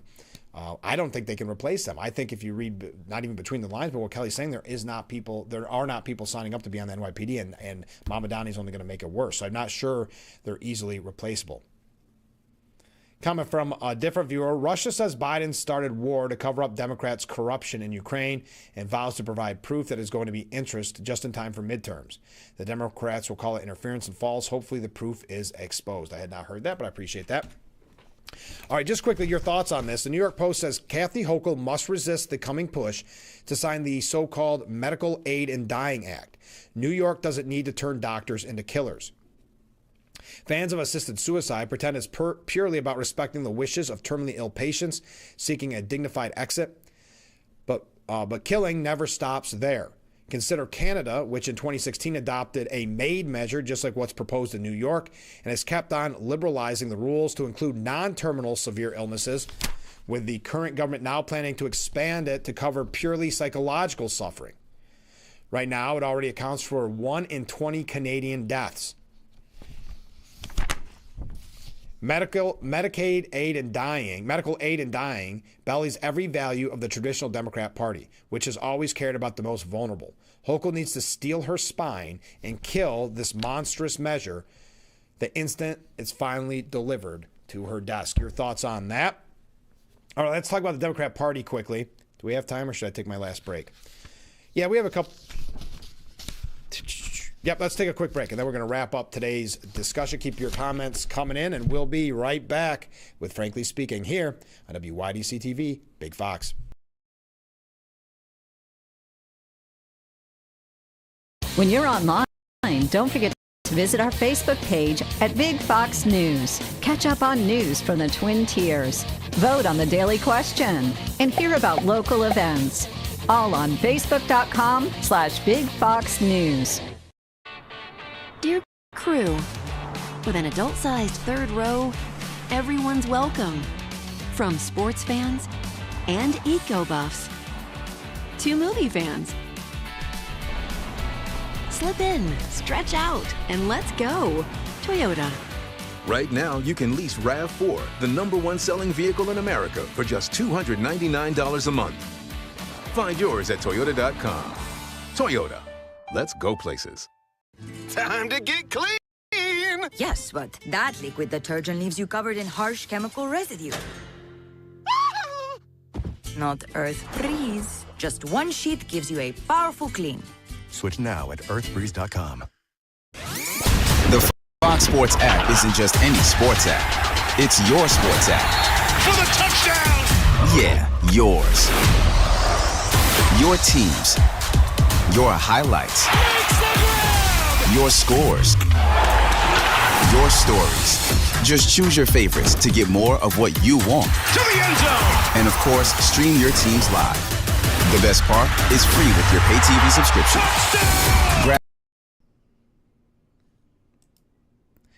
The Frankly Speaking Roof Cam, brought to you by Boss Security in Horseheads. Contact them today for all your business and home security needs. We are back, broadcasting live from the Hesselson studio. Steve writes in, he says, good morning, Frank. Well, good morning, Steve. Reality isn't for everyone. For as long as people get fed their hate, they will never see what the truth is. I got my laugh for the day from Rick. Thank you very much, Steve. Kamala Harris, yes, the presidential candidate, was on MSNBC over the weekend, and she said that petty Trump is committing frontal attack on the rule of law. This is a full-on frontal attack on the rule of law in our country. I think he has a vengeance campaign, which is, I think, really exposing the petty nature of who he is and his deep level of insecurity that he feels that he has to use the power of the federal government and the United States Department of Justice to go after people who have disagreed with him, or as prosecutors who have used a combination of the fact and law to prosecute him. Now, Miranda Devine writes, Kamala Harris is on a ridiculous 15-city international book tour, during which she tells the gullible women who line up for hours to see her that she only missed out on being president by a whisker. She claims that 2024 was the closest presidential election in the 21st century. Now, everyone knows that is a lie. President Trump said in a heated Truth Social post, listing the details of his landslide victory. He won the Electoral College by 312 to 226, won counties nationwide by 2,600 to 525, and won all 7 swing states and won the popular vote by millions. Harris claimed that she's almost won is Biden-level delusion. It's a reasonable assumption that she is using her self-justifying 107 days, that's the name of the book, and book tour with cameo appearances by the likes of Hillary Clinton as a springboard for another kamikaze run for the White House. But last week, when asked point blank whether she would be a presidential candidate in 2028, she said maybe, maybe not. Harris's flaws as a candidate have been on full display in her book tour. The inappropriate laughing like a hyena, the painfully inarticulate word salad, the constantly shifting accents and effects. It's clear that this is a person with no concrete sense of self, a woman who has been gifted big jobs and flubbed every one. And yet, the way the Democrat Party is heading, these impediments may not mean a thing. Blunders and character flaws that would have disabled a candidate just 10 years ago are shrugged off and excused, especially when it comes to entitled liberal women with low self-esteem who seemingly can do no wrong. You can find the full piece. Yes, I'm almost out of time. You can find the full piece at the New York Post by Miranda Devine. Inflated opinions of self-worth are not a recipe for harmony in life or in politics. Sorry, I can't read all that. I appreciate the comments. Mark writes in, New York State is broke and Hochul is to blame. She owns it. So let's start a new program to let doctors kill people. I'll say it again. Announce you're running, Elise Stefanik. Thank you very much. We're getting down to that time when she said she was going to announce anyway. I guess they're saying after the election. See what happens with Mamadani, which doesn't really make sense to me. There's also a really interesting piece by Jonathan Turley. I like Jonathan Turley a lot. He's got a piece of the New York Post. The left's most fervent and most wrong attack dog, New York's Representative Dan Goldman. He's an example of how the wrong type of ambition can destroy Congress if it becomes widespread amongst its members. In the end, our system can withstand a few Goldmans in either party. Our Constitution has survived Goldmans for centuries. He is the same guy that we have heard in every age of rage. The true tragedy is that voters of New York's District 10 relish his form of politics. He knows his audience. Many voters want blind wrath, and they found the perfect representative in Dan Goldman. Quickly going through our last little bit here. J.D. Vance says Trump is looking at all his options as the president threatens to invoke the Insurrection Act. The Mediaite writes that Trump's quiet authoritarian coup. Democracy is under siege, according to Mediaite and David Carr. The danger lies not in overt authoritarian declarations, but in the gradual erosion of democratic norms and institutions. By weakening the civil service, militarizing urban centers, and consolidating power with the executive branch, Trump is laying the groundwork for a presidency that is not merely strong but total, a fusion of state, party, and personal enrichment. The public's focus on daily scandals obscures the most insidious threats to democracy unfolding behind the scenes. Finally, comment from a viewer. I think that Rick is really onto something. I like that "have a Donald week" phrase. Thank you for your attention to this matter. Thank you, viewer. I appreciate that. Yes, thank you for your attention. You know it's serious when you get a thank you for your attention to this matter. That does it for today's edition of Frankly Speaking. Thank you for joining us. We will see you tomorrow morning bright and early, starting at 6 a.m. I look forward to it already. See you tomorrow.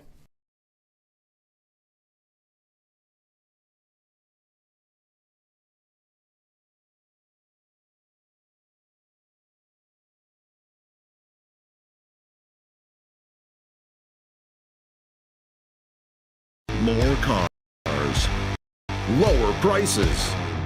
Simmons Rockwell. Make car buying simple when you drive your deal at a Simmons Rockwell location near you, where you'll always find more cars at lower prices. You lather, rinse, moisturize, repeat, and repeat. But it never feels like enough. It's not your products. It's your water. Hard water leaves a mineral residue that clogs pores and dries out hair. Culligan water softeners remove damaging minerals, revitalizing brittle hair and dry skin.